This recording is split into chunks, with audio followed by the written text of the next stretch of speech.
আপনার নামটা বলেন। আমার নাম হচ্ছে হাফেজ মোহাম্মদ আলাউদ্দিন। হাফেজ মোহাম্মদ আলাউদ্দিন, মানে আপনার ডাকনাম হচ্ছে আলাউদ্দিন, তাই তো? জি, আমার ডাকনাম হচ্ছে আলাউদ্দিন। কোরআনের হাফেজ আপনি। জি, শুনে খুব ভালো লাগলো। বহুদিন পরে আমরা আমাদের এই অনুষ্ঠানে একজন হাফেজকে পেয়েছি। আপনি বর্তমানে থাকছেন চিটাগংয়ে। চিটাগং থেকে আমাদের অনুষ্ঠানের জন্য লম্বা একটা জার্নি করে এসেছেন। বর্তমানে বয়স কত আপনার? আমার জন্ম হচ্ছে 18/2/1989। ঠিক আছে, 1989 সালে আপনার জন্ম। জি জি, বলুন। আপনি বহুদিন যোগাযোগ করেছিলেন আমাদের এই অনুষ্ঠানে এবং ঝড় বৃষ্টি মাথায় নিয়ে আপনি আজকের এই অনুষ্ঠানে এসেছেন লাখো মানুষের সামনে আপনার নিজের জীবনের গল্প বলতে। তার আগে আপনি আমাকে একটু বলুন তো, যেহেতু আপনি বলছেন আপনি হাফেজ, কোন সময় আপনি হাফেজ, মানে কত বছর বয়সে? আমি আসলে হাফেজ 2009 সালের এপ্রিল মাসের শুরুর দিকে হচ্ছে আমি মাদ্রাসায় ভর্তি হই এবং 2009 সালে আপনি ভর্তি হয়েছেন। তার মানে আপনি কত বছর বয়সে হেফজ পড়া শুরু করেন? বয়সটা এক্স্যাক্টলি বলতে পারবো না, ঠিক আছে, হয়তো ওইদিকে 7 আর 89 সালে আপনার জন্ম। জি, 89 সালে যদি আপনার জন্ম হয় তাহলে 2000 কত সালে বলছেন আপনি? 2009 সালে। 2009 সালে ভালোই পরিণত বয়স। সেক্ষেত্রে আপনার 20 বছর বয়সে আপনি কোরআনের হাফেজ হওয়া শুরু করলেন। ওরকমই 20-19 হবে। যাই হোক, ওই সময় একটু থামাচ্ছি। 20-19 বছর বয়সে কোরআনের হেফজ পড়া শুরু করে আপনি কমপ্লিট করলেন কত বছর বয়সে? এপ্রিল মাসের প্রথম দিকে শুরু করেছিলাম এবং 2009 সালের 6 ডিসেম্বর হচ্ছে আমি পাগড়ি নেই। এর আগে হুজুররা ভর্তি হলেন কত সালে? 2009 সালের এপ্রিল মাসের শুরুর দিকে, অর্থাৎ এপ্রিলের 1 তারিখে ভর্তি হয়েছি। আমার কথাটা একটু বোঝার চেষ্টা করেন। আপনি কোরআনের হাফেজ হওয়া শুরু করেছেন, আপনি? হ্যাঁ, সেটাই বলছি যে আমি কোরআনের হাফেজ পাগড়ি নিয়ে মানে তো কমপ্লিট করে ফেলেছেন। জি, আমি কোরআনের হাফেজ হওয়া শুরু করেছি, অর্থাৎ আমি আলিফ বা থেকে শুরু করেছি 2009 সালের এপ্রিল মাসের প্রথম থেকে। আর শেষ করলেন কবে? শেষ করেছি 2009 সালের 6 ডিসেম্বর, ওই দিন সোমবার ছিল। ইম্পসিবল। আপনি তার মানে বলতে যাচ্ছেন যে আপনি মাত্র 6 মাসে আপনি পুরো কোরআন মুখস্থ করে ফেলেছেন? 6 মাস না, 8 মাস। এটা 8 মাস লেগেছে। ওইখানে যে 2009 সালের যে 6 ডিসেম্বর আমি পাগড়ি নিয়েছি, তখন হচ্ছে আমি পুরো কোরআন শরীফটা একবার খতম দিয়েছি। এর পরবর্তীতে আবার হাফেজদেরকে শোনাইতে হয়, ঠিক আছে। আপনি 8 মাসে পুরো কোরআন মুখস্থ করে ফেলেছেন? জি, আলহামদুলিল্লাহ, এটা আল্লাহ আমাকে দিয়েছে, আল্লাহর এটা নিয়ামত, ঠিক আছে। পৃথিবীতে অনেক কিছু ঘটে যেগুলো আসলে নিশ্চয়ই সৃষ্টিকর্তা পৃথিবীতে অসংখ্য মিরাকল দিয়েছেন, সবই তার ইচ্ছা। কিন্তু 8 মাসে, তাও 20 বছর বয়সে শুরু করে, মানে আমরা জানি যে শিশু অবস্থায় মস্তিষ্ক তখন অনেক বেশি নরম থাকে। একটা বিষয় বলে রাখি, যে বিষয়টা হচ্ছে যে আমাকে কিন্তু ওই হরফগুলো হুজুররা যখন উচ্চারণ করা শিখিয়ে দিয়েছে, এরপর থেকে যখন আমি কোরআন শরীফ হাতে নেই, তখন থেকে কিন্তু আমার পড়াটা শুধু হুজুররা শুনতো, বাট আমাকে বলে দিত না। আমার জন্য স্পেশালি একটা মোবাইল ছিল, এই মোবাইলে পুরো। এখানে আমি একটু ইন্টারাপ্ট করবো প্রিয় শ্রোতা। আরেকটি বিষয় যেটা আমি বলবো আপনাকে, সেটা আপনি যদি শোনেন তাহলে আমি যতটুকু অবাক হয়েছি তার চেয়ে বেশি অবাক হবেন। সেটা হচ্ছে, আপনি তো দৃষ্টি প্রতিবন্ধী, মানে আপনি চোখে দেখেন না। জি। এটা কি জন্মের পর থেকেই? হ্যাঁ, আমি জন্ম থেকেই এরকম। জন্ম থেকেই সে দৃষ্টি প্রতিবন্ধী এবং সে 20 বছর বয়সে পবিত্র কোরআনের হাফেজের মানে আলিফ বা তাসা থেকে তার শুরু, মাত্র 8 মাসের মধ্যে সে পুরো কোরআন শরীফ মুখস্থ করেছে। সুবহানাল্লাহ। আল্লাহ নিশ্চয়ই আপনাকে বিশেষ গুণ দিয়েছেন, সেজন্যই আপনি করেছেন। ঠিক আছে, আলহামদুলিল্লাহ। নিশ্চয়ই আমরা ছোট একেবারে শৈশব থেকে শুরু করতে চাই। এই ঘটনাগুলো আমরা বিস্তারিত মানে একের পর এক শুনবো আপনার কাছ থেকে। শুরু করুন আপনি। আমি যখন আমার বয়স হচ্ছে 1 দিন, অর্থাৎ যেদিন আমি জন্ম নিয়েছি, সেদিনই আমার বাবা মা যখন দেখতে পেয়েছে যে আমি দৃষ্টি প্রতিবন্ধী, তখন আমার বাবা মা আমাকে নিয়ে ময়লার স্তূপের ভিতরে ফেলে আসে। আপনি কার কাছ থেকে এটা শুনেছেন? এটা আমি আমার দাদির কাছ থেকে শুনেছি। কত বছর বয়স আপনি শুনেছেন? ঠিক আছে, তখন আমার বয়স ধরেন যে 6-7, ঠিক আছে, এমন। দাদি কি বললো? দাদি কিভাবে বললো ঘটনাটা? আমার দাদির সাথে আমি এরকম প্রায়, আমার বাবা মা আমাকে ডাকতো না, কাছে নিত না। ধরেন যে আমার দাদিকে যে খাবারটা দিত, সেই খাবারটা আমরা দুইজনে ভাগ করে খেতাম, ঠিক আছে। এই নিয়ে আমি আমার দাদিকে কোশ্চেন করেছিলাম যে দাদি এমন কেন? তখন আমার দাদি আমাকে চোখের পানি ফেলতে ফেলতে বলেছিল যে এরকম। কি বলেছিল? তুই যখন প্রথম জন্ম নিস, সেদিনই তোর বাবা মা তোকে ফেলে দিয়েছিল। এটা আমি আশেপাশে মানুষের কাছেও শুনেছি। মানে একদিন বয়স যখন আপনার, যেদিন আমি জন্ম নিয়েছি, জন্ম নেওয়ার পরেই আচ্ছা ফেলে দিয়েছিল আমার বাবা মা। আপনি কি বাবা মার প্রথম সন্তান ছিলেন? জি না। কত নাম্বার সন্তান ছিলেন? আমরা হচ্ছে 5 ভাই 1 বোন, আমি সবার ছোট। সবার ছোট ছিলেন? জি। আপনাকে কেন ফেলে দিয়েছিল? কেন ফেলে দিয়েছিল? আমি অন্ধ, এই কারণে। মানে জন্মান্ধ অবস্থায় আপনি জন্মগ্রহণ করেছেন, এই চোখ নেই দেখে আপনার বাবা মা আপনাকে ময়লার স্তূপে ফেলে দিয়েছে। জি। তারপর আমার দাদি ওইখান থেকে আমাকে কুড়িয়ে নিয়ে আসে এবং আমার দাদি আমাকে মানুষ করে। তো যখন আমার বয়স 4-5, এমন সময় আমাকে ওইখানে একটা গানের স্কুল আছে আমাদের ওইখানে, তো ওইখানে আমাকে ভর্তি করে দেওয়া হয় এবং এবং ওইখানে আমি গান শিখি। এবং যখন আমার জেলাতে আমি যখন গানের ব্যাপারে একটু উত্তীর্ণ হই, তখন যখন আমার বাবা মা ভাই বোন দেখলো যে আমার কাছে টাকা আছে, তখন আমার ভাইরা আমাকে বলল, ঠিক আছে, তোকে একটা বাড়ি করে দেব, এরকম এরকম, তুই টাকা নষ্ট করিস না, তুই টাকাগুলো। মানে আপনি কি ধরনের গান করতেন ওই সময়টাতে? তখন আমি ধরেন যে সেই সময়কালীন গান করতাম বলতে বিভিন্ন কনসার্টে গিয়ে ছায়াছবির গান টান এগুলো করতেন, এবং এগুলো করলে আপনাকে ওই অন্ধ বলে লোকজন পয়সা দিত। এগুলো করতাম বলতে আমার সাথে কন্ট্যাক্ট হতো। ঠিক আছে, আল্লাহ আলহামদুলিল্লাহ, আল্লাহ আমাকে কণ্ঠ দিয়েছে। ঠিক আছে, এই জন্য আমার সাথে কন্ট্যাক্ট হতো। ওই যারা কনসার্ট করতো, ওদের ম্যানেজিং কমিটি যারা ছিল, তারা আমার সাথে কন্ট্যাক্ট করতো যে এরকম এরকম আপনাদের এখানে গান গাইতে হবে, আপনাকে এত টাকা দিব। যখন আমার বয়স প্রায় 9-10, ঠিক আছে, তখন 2000 সাল, 2001-2 এরকম। তা মনে করেন যে আমি তখন হচ্ছে এইটা ছেড়ে দিই, গানের যে দল, এটা আমি ছেড়ে দিই, যে না, আমি আর গান করব না। আমি হচ্ছে আইনুদ্দিন আল আজাদের সাথে যোগাযোগ করি। আইনুদ্দিন আল আজাদকে? আইনুদ্দিন আল আজাদ হচ্ছে কণ্ঠশিল্পী, কলরব শিল্প গোষ্ঠীর প্রতিষ্ঠাতা ছিলেন। আচ্ছা। তো ওনার সাথে আমি যোগাযোগ করে, উনি আমার কণ্ঠ সবকিছু শুনে উনি আমাকে গজলের জন্য সিলেক্ট করলো। আচ্ছা। তো ওই সময় আমি আবার গজলের জন্য সিলেক্ট হয়ে যাওয়ার পর আমি গজলই করি। তো তখন থেকেই আমার একটা আক্ষেপ যে আমি যদি হাফেজ হতে পারতাম। ওনার ওইখানে ধরেন যে 2000 সালে যদি ওনার ওইখানে ভর্তি হয়ে থাকি, সম্ভবত 2000 সালের 18 জুন ভর্তি হয়েছিলাম। তো 2000 সালের থেকে শুরু করে 2008 সাল পর্যন্ত আমি ওনার ওইখানে গজলই করি। আমি ওনাকে একদিন বললাম যে হুজুর, আমার ইচ্ছা হয় যে রেডিওতে কত সুন্দর রমজান মাসে তারাবির সময়, তারপরে হচ্ছে ইফতারের সময় যে কোরআন তেলাওয়াত করে, হুজুর আমার ইচ্ছা হয় যে আমি যদি এরকম কোরআন তেলাওয়াত করতে পারতাম। তো তখন হুজুর আমাকে বলল, ঠিক আছে, যে তুমি কোরআন তেলাওয়াত শিখতে চাচ্ছ, ঠিক আছে, কোরআন তেলাওয়াত শেখার জন্য তোমাকে দিয়ে আসবো। তো উনি আমাকে মাদ্রাসায় ভর্তি করে দেয়। মাদ্রাসায় ভর্তি করে দেওয়ার পর আমি পড়তে থাকি, পাশাপাশি গজলও করতে থাকি। তখন থেকেই আমি মাহফিল করি। অর্থাৎ আমার উস্তাদ আমাকে যেগুলো শিখিয়ে দিয়েছে, ওই সব কিছুর উপরই আমি তখন থেকেই বয়ান করি। যখন মাদ্রাসায় ভর্তি হই, মাদ্রাসায় ভর্তি হওয়ার পর উনি আমাকে দেখতে আসতো প্রতিদিন। আচ্ছা, কে দেখতে আসতো? আইনুদ্দিন আল আজাদ। আমাকে যখন আইনুদ্দিন আল আজাদ হুজুর ভর্তি করার জন্য নিয়ে যায়, তো প্রথমত হুজুররা বলে যে অন্ধ মানুষ, এ যদি ভর্তি হয় তাহলে একে পড়া কে বলে দেবে? একজন ছাত্র তো এর পেছনে সময় দিতে পারবে না, কারণ তার নিজের পড়া রয়েছে। আর আমরা হুজুররা তো আমরা এতটা কেয়ার করতে পারবো না। ঠিক আছে, তারপর এক পর্যায়ে জোরাজোরির পরেই হচ্ছে ভর্তি হওয়া। ঠিক আছে, তো সবাই ওইখানে 200 টাকা ফি দিয়ে থাকতো মাদ্রাসায়, আর আমার জন্য নির্ধারণ করা হলো 500 টাকা।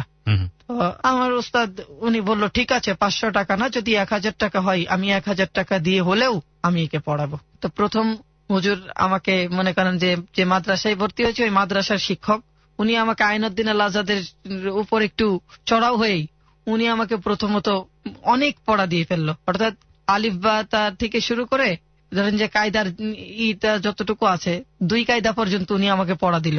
তো তারপর হচ্ছে আমি হুজুরকে বললাম, হুজুর আপনি আমাকে 2-1 বার বলে দিন। তো উনি আমাকে 2-1 বার বলে দিল। পরবর্তীতে আমি পড়া দিলাম। পড়া দেওয়ার পরে যখন দেখলো যে ভুল নেই, তখন মনে করেন যে মাদ্রাসার হুজুররাও খুশি হলো যে না, এ পারবে। তারপরে মনে করেন যে আস্তে আস্তে। আপনি পড়তেন কিভাবে? আমি ধরেন যে মোবাইলে কোরআন শরীফ যখন ধরেছি তখন মোবাইলের মাধ্যমে পড়তাম। মোবাইলে শুনতাম, একবার শুনতাম আর একবার হুজুরের কাছে শুনাইতাম। হয়তো যে পৃষ্ঠাটা একটু কঠিন, যেমন 4 নাম্বার পারা 18 নাম্বার পৃষ্ঠাটা একটু কঠিন। সব হাফেজরা এটা স্বীকার করবে যে 4 নাম্বার পারা 18 নাম্বার পৃষ্ঠা এবং 6 নাম্বার পারা 5 নাম্বার পৃষ্ঠার প্রথম দিক দিয়ে 4-5 লাইন একটু কঠিন। ঠিক আছে, তো এইটা আমার 2 বার শোনা লাগছে। তাছাড়া আলহামদুলিল্লাহ কোন পারার কোন পৃষ্ঠা আমাকে 2য় বার শুনতে হয়নি। আমি একবার শুনেছি মোবাইল থেকে, আর একবার পড়েছি, তারপর আমি হুজুরের কাছে পড়া দিয়েছি। এখানে একটা বিষয় একটু নোট করি প্রিয় শ্রোতা, ওর স্মরণ শক্তি মাশাআল্লাহ তীব্র থেকে তীব্রতর, এবং ওর যে কত বড় স্মরণ শক্তি সেটার কিছু এক্সাম্পল আপনাদের সামনে আমরা ভবিষ্যতে মানে অনুষ্ঠানের সামনের দিকে প্রেজেন্ট করব। ওর এক পর্যায়ে 7 থেকে 7,500 সেলফোন নাম্বার মুখস্থ ছিল, এবং আমি যখন ওর সঙ্গে যোগাযোগ করি, ওকে একবার বলার পরে ওর ফোন নাম্বার, আমার ফোন নাম্বারটা ওর মুখস্থ হয়ে যায়, এবং তীব্র স্মরণ শক্তি ওকে আল্লাহ দিয়েছে। যাই হোক, আমরা এগুলো নিয়ে নিশ্চয়ই ধারাবাহিকভাবে সামনের দিকে গেলে বুঝতে পারবো। হ্যাঁ বলুন। তারপর তারপর হচ্ছে এইভাবেই আমার মনে করেন যে মাদ্রাসার জীবন চলতে থাকে। ঠিক আছে, তো আমাকে আইনুদ্দিন আজাদ সাহেব বলতো যে ঠিক আছে তুই দিনের বেলা পড়বি, প্রয়োজন হলে আসরের নামাজের পর থেকে মাগরিবের নামাজের আগ পর্যন্ত তুই ঘুমাবি, 1 ঘন্টা টাইম পাস আর হচ্ছে 15 মিনিট 30 মিনিট যাই পাস, এই টাইমটা তোর ঘুমানোর টাইম, বাট অন্য কোনো সময় তুই ঘুমাইতে পারবি না। আমাকে এরকম বলতো যে যদি বড় কিছু হতে চাও তাহলে জীবনে কষ্ট করতে হবে। তো আমি ওনার কথাগুলো মানতাম যে আমার বাবা মা আমাকে দেখে না, তখন আমার দাদি কিন্তু মারা গেছে, তো আমার বাবা মা আমাকে দেখে না, আমি ওনার কাছে থাকি, ওনার কথা আমি শুনতাম। এবং যখন আমি মনে করেন যে সিপারা সিপারা পড়া শেষ হয়ে গেল, তখন আইনুদ্দিন আল আজাদ নিজের টাকা দিয়েই ছাত্রদের সবাইকে একটা খাসি কিনে নিজেই স্বতঃস্ফূর্ত ভাবে খাইয়েছিল। ঠিক আছে, তারপরে হুজুর কোরআন শরীফ হাতে দিল। কোরআন শরীফ হাতে দেওয়ার পরে হুজুর আইনুদ্দিন আল আজাদকে বলল যে এ যতটুকু শিখেছে এ তো নামাজ কালাম পড়ার কাজ চলবে, আপনি সঙ্গীতের জন্য একে নিয়ে যান হুজুর। আসলে তো এ পড়তে পারবে না, সিপারাটা হয়তো এত তাড়াতাড়ি শেষ করেছে, তাইতে যে কোরআন শরীফটা যে শেষ করে ফেলবে এমন তো না, কোরআন শরীফ কিন্তু কঠিন। তা হুজুর আবার তখন বলল যে আল্লাহ তো নিজেই বলেছে ওয়ালাকাদ ইয়াসসারনাল কুরআনা লিযিকরি ফাহাল মিন মুদ্দাকির, এই কোরআন শরীফকে আমি পড়াও যেমন সহজ করে দিয়েছি, বোঝাও তেমন সহজ করে দিয়েছি, হুজুর আপনি পড়াতে থাকেন।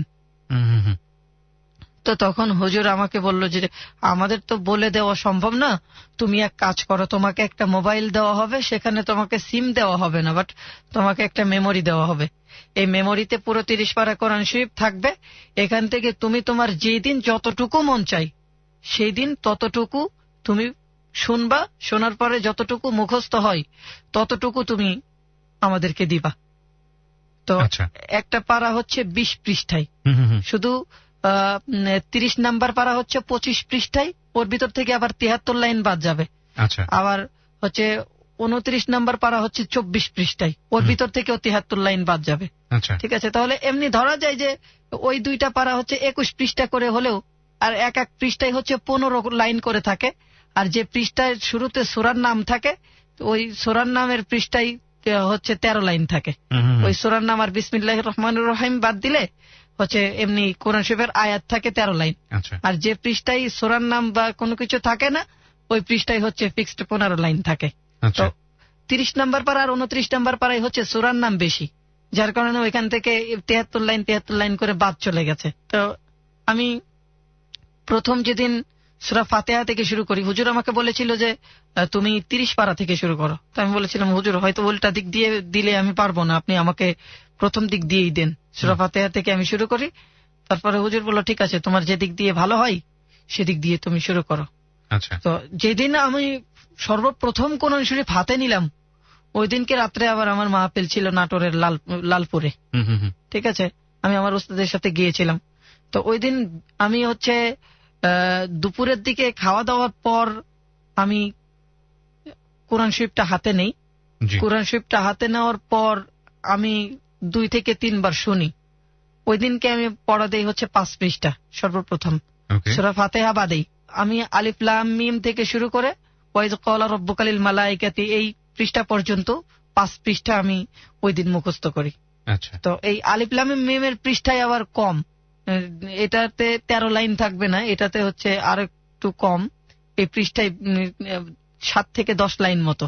আমি ওরকমই প্রথম দিন যখন পড়া দিলাম হুজুরের একটা ধারণা ছিল যে আমি আজকে জার্নি করে মাগুরা থেকে নাটোরের লালপুর যাব, আবার এসে কি আমি পড়া দিতে পারবো কিনা। ঠিক আছে, তো আইনুদ্দিন আল আজাদের পর তো হুজুর এমনিতেই একটু চড়াও যে অন্ধ মানুষ ও কি পড়বে, সুতরাং শুধু শুধু ওর পেছনে টাকা খরচ করা। ঠিক আছে, হুজুররা তখনও বিশ্বাস করতে পারছিল না যে আমি আসলে কি হাফেজ হতে পারবো। সামনে তো এ তো কেবলমাত্র কোরআন শরীফ ধরেছি, পুরো 30 পারা তো এখনো বাকিই রয়েছে, তো আসলেই কি আমি হাফেজ হতে পারবো। হুজুরদের মনে এরকম একটা ছিল।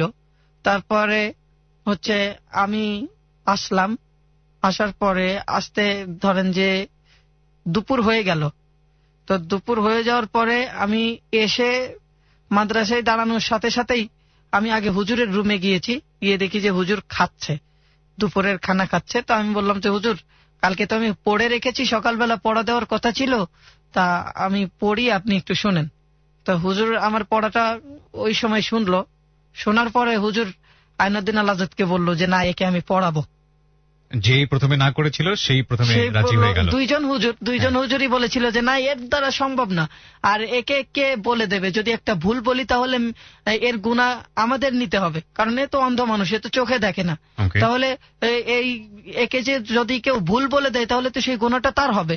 তো সুতরাং গুনার ভার আমরা নিতে পারবো না, হয়তো মানুষ মাত্রই ভুল। আমি একটা ভুল বলে দিলে এটা যদি সে মুখস্থ করে, একটা জিনিস যদি কোরআন শরীফের একটা আয়াত যদি একবার মুখস্থ হয়ে যায়, ওর ভিতরে যদি কোনো ভুল থাকে এটা সংশোধন করা কিন্তু মনে করেন যে আমি মনে করি বা আমার যতটুকু ধারণা হাফেজ হওয়ার পরে, যে ধরেন যে একবার যদি একটা আয়াত পড়ে কেউ ভুলে যায়, সে আয়াতটা পরবর্তীতে স্মরণ করা যতটা কঠিন, পুরো 30 পারা কোরআন শরীফ মুখস্থ করাও মানুষের জন্য অতটা কঠিন না।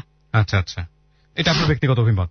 এটা আমার ব্যক্তিগত অভিমত। যাই হোক, যেটা বলছিল যে আপনাকে পড়াবে না প্রথমে, তারপরে যখন দেখলো যে আপনার স্মরণ শক্তি মাশাআল্লাহ খুবই ভালো, তখন আপনার জন্য তারা রাজি হয়ে গেল। তখন হুজুর বলল যে একে আপনার আর বেতন দিতে হবে না, আমি আমার নিজের।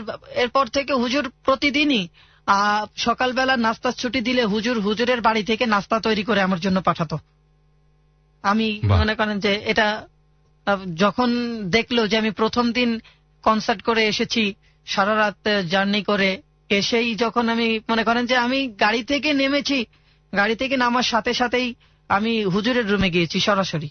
হুজুরের রুমে গিয়েই আমি দাঁড়াই, তখন আমি দাঁড়িয়ে আছি, আমি বসিও নেই। হুজুরের রুমে যাওয়ার সাথে সাথে আমি এইভাবে করে বললাম যে, মানে বুকের ওপর হাত বেঁধে আমি বললাম যে হুজুর, আমার তো সকালবেলা পড়া দেওয়ার কথা ছিল, উস্তাদের সাথে চলে গিয়েছিলাম, এই জন্য সকালবেলা পড়া দিতে পারিনি হুজুর, আমি ঘরে ঢোকার আগে আমার পড়াটা আমি দিয়ে দিতে চাই। তো হুজুর হয়তো কি মনে করে বললো, হুজুর বললো ঠিক আছে তুই পড়া দিবি, দে তোই পড়া, এরকম বললো। ঠিক আছে তুই পড়া দিবি, দে তোই পড়া। তো আমি পড়া দিলাম। তারপরে পড়া দেওয়ার পরে হুজুর পরবর্তীতে আমাকে রুমে পাঠিয়ে দিল। রুমে পাঠিয়ে দেওয়ার পরে আমি পড়তে বসেছি। কারণ যে ওই সময় আমিও আবার একটু ভয়েই ছিলাম যে আল্লাহ, প্রথম প্রথম পড়া দিচ্ছি কোরআন শরীফ, না জানি হুজুর আমাকে কিছু বলেনি, আমার উস্তাদকে ডাক দিল, আমার কোথায় হয়তো ভুল হয়েছে। আমি এরকম একটা চিন্তা আমার ভেতরে কাজ করছে যে আজকেই হয়তো আমার মাদ্রাসায় হাফেজি পড়া শেষ। আচ্ছা, তো আমি তখন জোহরের নামাজ পড়ে খুবই কান্নাকাটি করলাম যে আল্লাহ, যত যাই হোক আমি যেন হাফেজটা হতে পারি, তুমি আমাকে এতটুকু তৌফিক দাও আল্লাহ। তো আমি মনে করেন যে জোহরের নামাজ পড়ে আমি 2 রাকাত নফল নামাজ পড়ে কেবল মুনাজাত শেষ করেছি, তখন দেখি যে মানে আমার উস্তাদ আমার পেছনে দাঁড়িয়ে আছে। আমি এটা খেয়াল করি নাই, পরবর্তীতে মুনাজাত শেষ করার পরে উনি আমাকে নিল, বলল যে আসো। তারপরে হুজুর তখন অনেক খুশি হয়েছিল যখন আমার মাদ্রাসার শিক্ষকরা বলেছিল যে না, ওকে আমরা বিনা বেতনে পড়াবো। তখন যখন আবার ক্লাসের ভিতরে ঢুকলাম, তারপরে যখন হুজুররা কথাবার্তা বললো, আমি নিজের কানে শুনলাম যে না, আসলে আমার মাদ্রাসার বাতিল হচ্ছে না, আরো বেতন ছাড়া পড়তে পারছি। তখন আমার কাছে একটু খুশি লেগেছিল যে যাক, অন্তত আল্লাহ হয়তো রহমত করেছে, আমি হাফেজটা হতে পারবো। তারপরে হচ্ছে আমি আবার পড়া শুরু করি। তো ওর পরের দিন হচ্ছে আমি আধা পারা পড়া দিই। ওই দিনকে আর আমার কোনো কনসার্ট ছিল না, অর্থাৎ ওর পরের দিন হচ্ছে আমি 10 পৃষ্ঠা পড়া দিই। 10 পৃষ্ঠা পড়া দেওয়ার পর আর থাকলো বাকি 5 পৃষ্ঠা। তো হুজুর আমাকে বললো যে ঠিক আছে, তোর যদি এক পারা পড়া তো তোর হয়েই গেছে, এই 5 পৃষ্ঠা তো তুই মুখস্থ করে নিয়ে আসতে পারবি, তো সুতরাং তুই এই 15 পৃষ্ঠা 2-1 বার পড়, 2-1 বার পড়ার পর ওই 5 পৃষ্ঠা নিয়ে আয়। তো হুজুর আমাকে এরকম বললো যে যদি না নিয়ে আসিস তাহলে কিন্তু এই লাঠি আজকে তোর একদিন কি আমার যে কয়দিন লাগে। হুজুর আমাকে এরকম বললো। তা আমি মনে করেন যে ভয়তেই পড়লাম বিষয়টা, যে হুজুর যদি আমাকে মারে, আমি মাদ্রাসায় আসছি 1 মাস, যদি হুজুর আমাকে মারে, এ পর্যন্ত মার খাইনি, এখন আজকে যদি মার খাই, আমি ভয়তেই পড়াটা পড়লাম। আমাকে 8টার সময় হুজুর আমাকে এরকম দিয়ে দিল। তারপরে হচ্ছে আমাদের ছুটি হয় হচ্ছে 9:30টায়। তো আমি সম্ভবত তখন 8:50 বাজে আমি হুজুরের কাছে গিয়ে পড়া দিয়েছি। এর আগেও আমার পড়া হয়ে গিয়েছে, কিন্তু আমি ভয়তে যাচ্ছি না যে যদি কোনো ভুল যায় তাহলে তো হুজুর আমাকে মারবে। হুজুর নিজেই বলে দিয়েছে যে আমি এবার যদি কোনো ভুল যায় তাহলে কিন্তু তোর একদিন আর আমার যে কয়দিন লাগে, এরকম বলেছে। তারপরে আমি গিয়েছি, যাওয়ার পরে হুজুর পড়া নিল। পড়া নেওয়ার পর হুজুর বলল যে ঠিক আছে, এই পুরো এক পারা তুই আজকে দুপুরে শোনাবি, দুপুরে তোর কোনো নতুন পড়া নেই। আর হাফেজি মাদ্রাসায় দুপুরে কোনো নতুন পড়া থাকে না, আচ্ছা, দুপুরে হচ্ছে পেছনে যা পড়েছি এর ভেতর থেকে আস্তে আস্তে শোনাইতে হয়, যাতে পেছনের পড়াগুলো ভুলে না যায়। বাই দ্য ওয়ে, আমি একটু জাস্ট জানার জন্য বলছি, কোন মাদ্রাসাতে এটা আপনি পড়ছিলেন? এটা হচ্ছে মাদারীপুর জেলার কালকিনি থানাতে। মাদ্রাসার নাম কি ছিল? মাদ্রাসার নাম হচ্ছে ভাউতলি ইসলামিয়া কওমি মাদ্রাসা। আচ্ছা আচ্ছা, ঠিক আছে, বলুন। তো ওইখানে আমি লেখাপড়া করি। সেটা হচ্ছে এক পাড়া মুখস্থ করার কথা। হ্যাঁ, দুপুরবেলা, একবারে মুখস্থ করার পর মানে আমি নিজেও নিজেকে বিশ্বাস করতে পারছি না যে আমি কোরআন শরীফ ধরেছি আজকে 3 দিন। 3 দিনে আমি এক পারা মুখস্থ করলাম। তারপরে মনে করেন যে আমি দুপুরে সবাই ঘুমাই, হচ্ছে মানে খাওয়ার পরে ঘুম হয় 12টা পর্যন্ত। 12টার পরে গোসল করে আবার ক্লাসে বসতে হয়। তো আমি ওই দিন আর ঘুমাই নাই, আমি ওই দিন পড়েছি যে এই এক পারা আমাকে আজকে দুপুরে শোনাইতে হবে। তো সবাইকে বসে শোনানোর জন্য বলল হুজুর, কিন্তু আমাকে বলল যে তুই বসতে পারবি না, তোর দাঁড়াই শোনাইতে হবে। আমি বললাম ঠিক আছে, আমি দাঁড়াই শোনালাম। তো একটানা যখন দাঁড়িয়ে শোনালাম, ওই দিনকে আবার আমাদের বোর্ডিং এ পাক হয়েছিল হচ্ছে আলু, শুধু আলু আর কিছু না। আলু, আমাদের রান্নাটা ছিল এমন, ধরেন যে কোনো মশলাপাতি বাটার তো কোনো সিস্টেম ছিল না, যে শুধু মরিচ, পেঁয়াজ, লবণ আর হলুদ। মানে এতটাই কি মানে অবস্থা খারাপ ছিল অর্থনৈতিক ভাবে, নাকি অন্য কোনো কারণ ছিল? অন্য কোনো কারণ ছিল বলতে হুজুররা বলতো যে ডাউল দিয়ে ভাত ছাড়া কেউ হাফেজ হতে পারে না।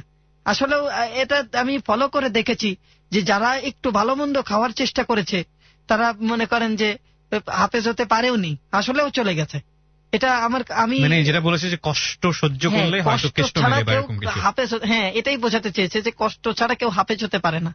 ঠিক আছে, তো আমাকে লজিং দিতে চেয়েছিল যে একজনের বাড়িতে তুমি খাবা। তো আমি বলেছিলাম যে ওই হুজুরের ওই কথা শোনার পরে বলেছিলাম হুজুর না, আমি বোর্ডিং এ খাবো। আচ্ছা, তারপরে খাবার ছিল কি? আলু, শুধু আলু? ওই দিনকে ছিল যে দিনকে বলছিলাম যে এক পারা আমার আজকে একটানা শোনাইতে হবে। তো ওই দিনকে ছিল হচ্ছে আমার আলু, শুধু আলু ঘোটা ছিল আর কি।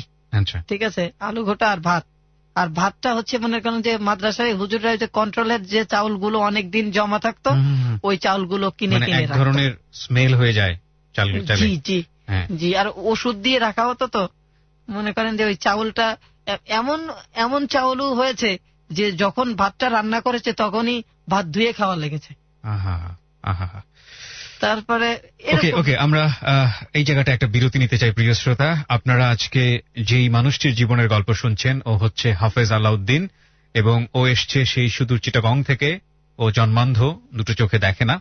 ওর জীবনের গল্পের একেবারে শুরুর দিকে আমরা রয়েছি, এবং ও আমাদের এবিসি রেডিওর খুব বড় মাপের একজন ফ্যান। প্রত্যেকটা জিনিস ওর মুখস্থ, ও শোনে, এবং ওর অনেক শখ ছিল আমাদের এই অনুষ্ঠানে একবারের জন্য হলো আসার, এবং সেটা ওর পূরণ হয়েছে।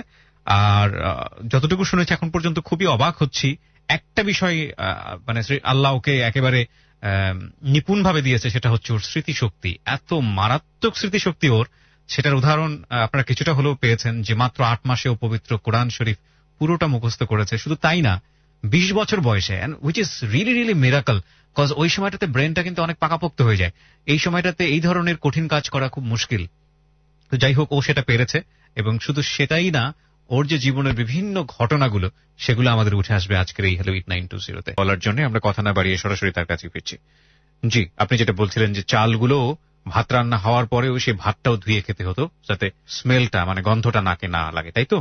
জি, তারপরেও এটা হচ্ছে যে ওই চাউলগুলো ভিতরে পোক থাকতো। জি, ঠিক আছে, যে বাবুর্চি ছিল উনি এটা ঠিক মতো পরিষ্কার করতো না। ঠিক আছে, আমার একটা ইচ্ছা, হুজুররা বলেছে যে বেশ ভালো খাবার খেলে হাফেজ হওয়া যায় না, তখন তো আর অতটা বুঝি না। ওই হুজুরের ওই কথাটাই ধরে রেখেছিলাম যে ভালো খাবার যদি খাই তাহলে তো আমি হাফেজ হতে পারবো না, সুতরাং খাবো না। সুতরাং হাফেজ হওয়ার পরে যত খুশি ভালো খাবার খাবো, প্রয়োজন হলে এখন জমা রাখবো। এরকম আমার হচ্ছে ওই এক পারা মুখস্থ হয়েছে। এক পারা মুখস্থ হওয়ার পরে আবার আমার জ্বর হলো। জি, আমার জ্বর হওয়ার পরে আমি 15 দিন ছিলাম হাসপাতালে। 15 দিন ছিলাম, এরকম ধরেন যে এই 15 দিন করে 2 বার ছিলাম হাসপাতালে। তারপরে মনে করেন যে এই 15 দিন পর আমি আবার এসেছি। আসার পরে আমি হুজুরকে বললাম যে হুজুর আমাকে কনসার্ট বন্ধ করে দিন, আমি কনসার্ট করব না, আমি হাফেজ হওয়ার পরে কনসার্ট নেব। মানে কনসার্ট মানে হচ্ছে আপনি গজল করতেন? জি জি। আচ্ছা। তো হুজুর বলল ঠিক আছে, যদি তোমার পড়ালেখায় কোনো সমস্যা হয় তাহলে কনসার্ট বন্ধ করে দিয়ে তুমি হাফেজি পড়ো, সমস্যা নেই, হাফেজ হওয়ার পরেই করব। আচ্ছা। তারপরে হচ্ছে এইভাবে ধরেন যে এক পারা মুখস্থ হওয়ার পরে আবার ধরেন যে 15 দিন গ্যাপ দিয়েছি। 2 নাম্বার পারা আমি যখন শুরু করি, তো ওই দিনকে আমি মনে করেন যে তখন তো আর এতটা বুঝি না যে কি হবে। তো 2 নাম্বার পারা শুরু করার পর প্রথম দিন যে আমার তো এক পারা মুখস্থ হয়েই গেছে, আমি হাফেজ হতে আর কতদিন লাগবে, এরকম একটা নিয়ে আমি পড়েছিলাম না একদিন। তো ওই দিন হুজুর আমাকে মনের মতো মারলো। 4টা বেদ ছিল, 4টা বেদ এখনো এই দিক দিয়ে দাগ আছে, ওই 4টা বেদ ভেঙে গিয়েছিল। আমি আইনুদ্দিন আল্লাহ সাহেবকে বলেওছি, হুজুর আমি হাফেজি পড়বই না। মানে এত কষ্ট পেয়েছেন? এত কষ্ট পেয়েছি বলতে ওই মায়ের খাওয়ার পরে আরো 15 দিন হাসপাতালে ছিলাম, ওই একসাথেই মনে করেন যে 1 মাস 1 দিন। ওই একদিন মায়ের পিছনের কারণটা যেন কি ছিল, কি যেন বলছিলেন আপনি? ওই আমি বলেছি যে আমার হাফেজ হতে কতদিন লাগবে, এই শুধু এই প্রশ্নটার কারণে এতটুকু। হুজুররা এখন বুঝি যে হুজুররা হয়তো ওই নিয়ত করেই বলেছিল যে তোকে আল্লাহ বেরেন ভালো দিয়েছে, তুই কেন পড়বি না, তোর তো কষ্ট হয় না, আর তোর যা লাগে বা যাই হোক আমরা তো দেখি। তো এখন বুঝি যে তখন যদি আরো মারতো, আমার মনে হয় কোরআন শরীফটা আমি আরো ভালো করে পড়তে পারতাম। আচ্ছা, এই সময়টাতে কি বাবা মা আপনার পাশে দাঁড়াতো? না, এই সময়টা আমি যখন গানের দলে ছিলাম তখন বাবা মা আমার কাছ থেকে টাকা নেওয়ার সময় আমাকে খোঁজ খবর নিত, বাট আমি যখন গজলে চলে গিয়েছিলাম তখন আর তো আমি টাকা পয়সা তেমন দিতে পারতাম না। তখন আবার বাবা মা কেউই আমার সাথে যোগাযোগ করতো না, আমি কল দিলেও আমার কণ্ঠ শোনার পরে কলটা কেটে দিত। বলুন তারপরে আমি লাস্টের যে 15 দিন হাসপাতালে ছিলাম উনি প্রতিদিন এরকম বুঝ দিত। তো পরবর্তীতে উনি একদিন বলল, ঠিক আছে তুই আজকে তাহাজ্জুদের নামাজ পড়বি, তাহাজ্জুদের নামাজ পড়ার পর যদি তুই একটা সিদ্ধান্ত নিবি, তুই যদি সিদ্ধান্ত নিস যে আমি হাফেজি পড়বো না, তাহলে আমি আইনুদ্দিন তোকে পড়াবো না, আর যদি তুই সিদ্ধান্ত নিস যে আমি হাফেজি পড়বো, তাহলে আমি আইনুদ্দিন তোকে পড়াবো।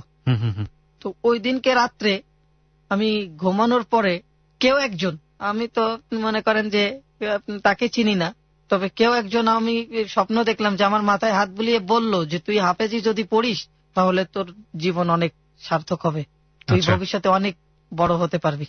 তারপরে উনি আমাকে 3টার দিকে হচ্ছে তাহাজ্জুদের জন্য ডেকে দিল। আমি তাহাজ্জুদ পড়ার পরে আমি হুজুরকে বললাম, হুজুর আমি হাফেজি পড়বো, আমাকে যতই মারুক আর যতই কাটুক আমি পড়বো, আমি হাফেজ হতে চাই। তো পরবর্তীতে ওই দিন মাদ্রাসায় গিয়েছি ওনার বাসা থেকে, মানে যেদিন আমি এই ঘটনাটা হয়েছে ওর আগের দিন আবার হাসপাতাল থেকে চলে এসেছি। তো মাদ্রাসায় যাই নাই, ওনার বাসায় এসেছি, আইনুদ্দিন আল্লাহ সাহেবের বাসায় এসেছি। আচ্ছা, পরবর্তীতে মাদ্রাসায় গিয়ে হুজুরদের কাছে মাপ চেয়েছি যে হুজুর আমি বুঝতে পারিনি, আপনারা আমাকে ক্ষমা করে দিয়েন।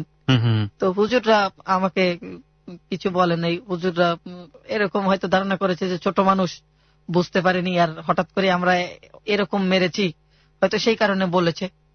ঠিক আছে, তারপরে হুজুর এটা আমাকে বুঝতে দেয় নাই, হুজুর বলেছে ঠিক আছে তুই ঠিক মতো পড়বি, আর তা না হলে কিন্তু তুই চাইস তোর মায়ের আরো সামনে আছে। আবার আমি 2 নাম্বার পারা তো শুরুই করতে পারি নাই, তো আমি 2 নাম্বার পারা পরে শুরু করলাম, মাঝখানে 1 মাস গ্যাপ দিয়ে শুরু করার পর 2 নাম্বার পারা শেষ করতে আমার টাইম লেগেছিল হচ্ছে 2 দিন। 2 নাম্বার পারাটা আমার বেশি হয় নাই, ওই যে মার খেয়েছি এর পরবর্তীতে যে আমার নিয়ে যে আমি পড়বই, তো মনে করেন যে ওর পরে 2 নাম্বার পারাটা আমি 2 দিনে শেষ করেছি। যদিও আমি বলেছিলাম যে আমি আর কনসার্ট করব না, পরবর্তীতে আমার সেই কনসার্ট করতেই হলো। কেন, ওই হুজুর মাঝে মাঝে যদি কনসার্ট হতো, হুজুর এক জায়গায় যদি যাইতো আর এক জায়গায় আমাকে পাঠিয়ে দিত যে আজকে আমার 2 জায়গায় দাওয়াত, আমি এক জায়গায় যাচ্ছি আর এক জায়গায় কে যাবে, তুই যদি না যাস তাহলে তো মান সম্মানের প্রশ্ন। ঠিক আছে, মানে আপনার এই হেফজ পড়ার পাশাপাশি কাজগুলো করতে হতো? হেফজ পড়ার পাশাপাশি কাজগুলো। আবার হুজুর আমাকে যদি কেউ 10,000 টাকাও দিত, হুজুর আমার কাছ থেকে সেই টাকা থেকে 1 টাকাও নিত না। আচ্ছা আচ্ছা, সেই টাকাটা আমার কাছে থাকতো। তারপর হচ্ছে হুজুর এরকম আমাকে বলল যে আমার যদি 2 জায়গায় এমন এমন দিন থাকতো যে 3 জায়গায় হুজুরের দাওয়াত হতো। তো শেষ পর্যন্ত কি হতো, হুজুর হচ্ছে কনসার্ট করতো বিকাল 3টা থেকে সন্ধ্যা 6টা পর্যন্ত, অর্থাৎ মাগরিবের নামাজের পরে হুজুর কোনো কনসার্ট করতো না। আচ্ছা আচ্ছা, তখন আমি কি করব, বাধ্য হয়ে আমাকে হুজুরের কথা শুনতে হতো। তো সেই হিসাবে আমার কি হতো, আমি সকাল 6টার পরে ধরেন যে একটা কনসার্ট করেছি, আবার ধরেন যে ওই কনসার্টে আমি একটা কনসার্টে আমার হুজুরের নির্দেশ ছিল 3 ঘন্টার বেশি থাকতে পারবা না, আর সর্বোচ্চ 12টা গজলের বেশি একটা কনসার্টে গাইতে পারবা না। এটা নির্দেশ ছিল, কেন করেছিল সেটাও জানি না, তবে তখন জানতাম না যে কেন উনি এরকম করেছিল, পরবর্তীতে বুঝতে পেরেছি আর কি। তো আমি সকাল বেলায় মনে করেন যে প্রিপারেশন নিতাম যে কোন কোন কনসার্টে গিয়ে কোন গজলটা গাওয়া যায়, আর হুজুর আমাকে বলে দিত যে অমুক জায়গায় একটু গরম গজল হলে চলবে, অর্থাৎ যে এই জায়গাটা গজলের উপযোগী উর্বর। আবার কিছু কিছু জায়গা আছে যে সেই সব জায়গায় মনে করেন যে কান্নার সুরে গজল পছন্দ করে। তারপরে হচ্ছে আমি একদিন হলো কি, হুজুরের 3 জায়গায় কনসার্ট, তো এবার হুজুর এক জায়গায় গিয়ে আমাকে আর 2 জায়গা পাঠিয়েছে। আমি মাগরিবের নামাজ পড়ে সন্ধ্যা 7টার দিকে গজলে উঠেছি এক জায়গায়, রাত 10টা পর্যন্ত করেছি, ঠিক আছে।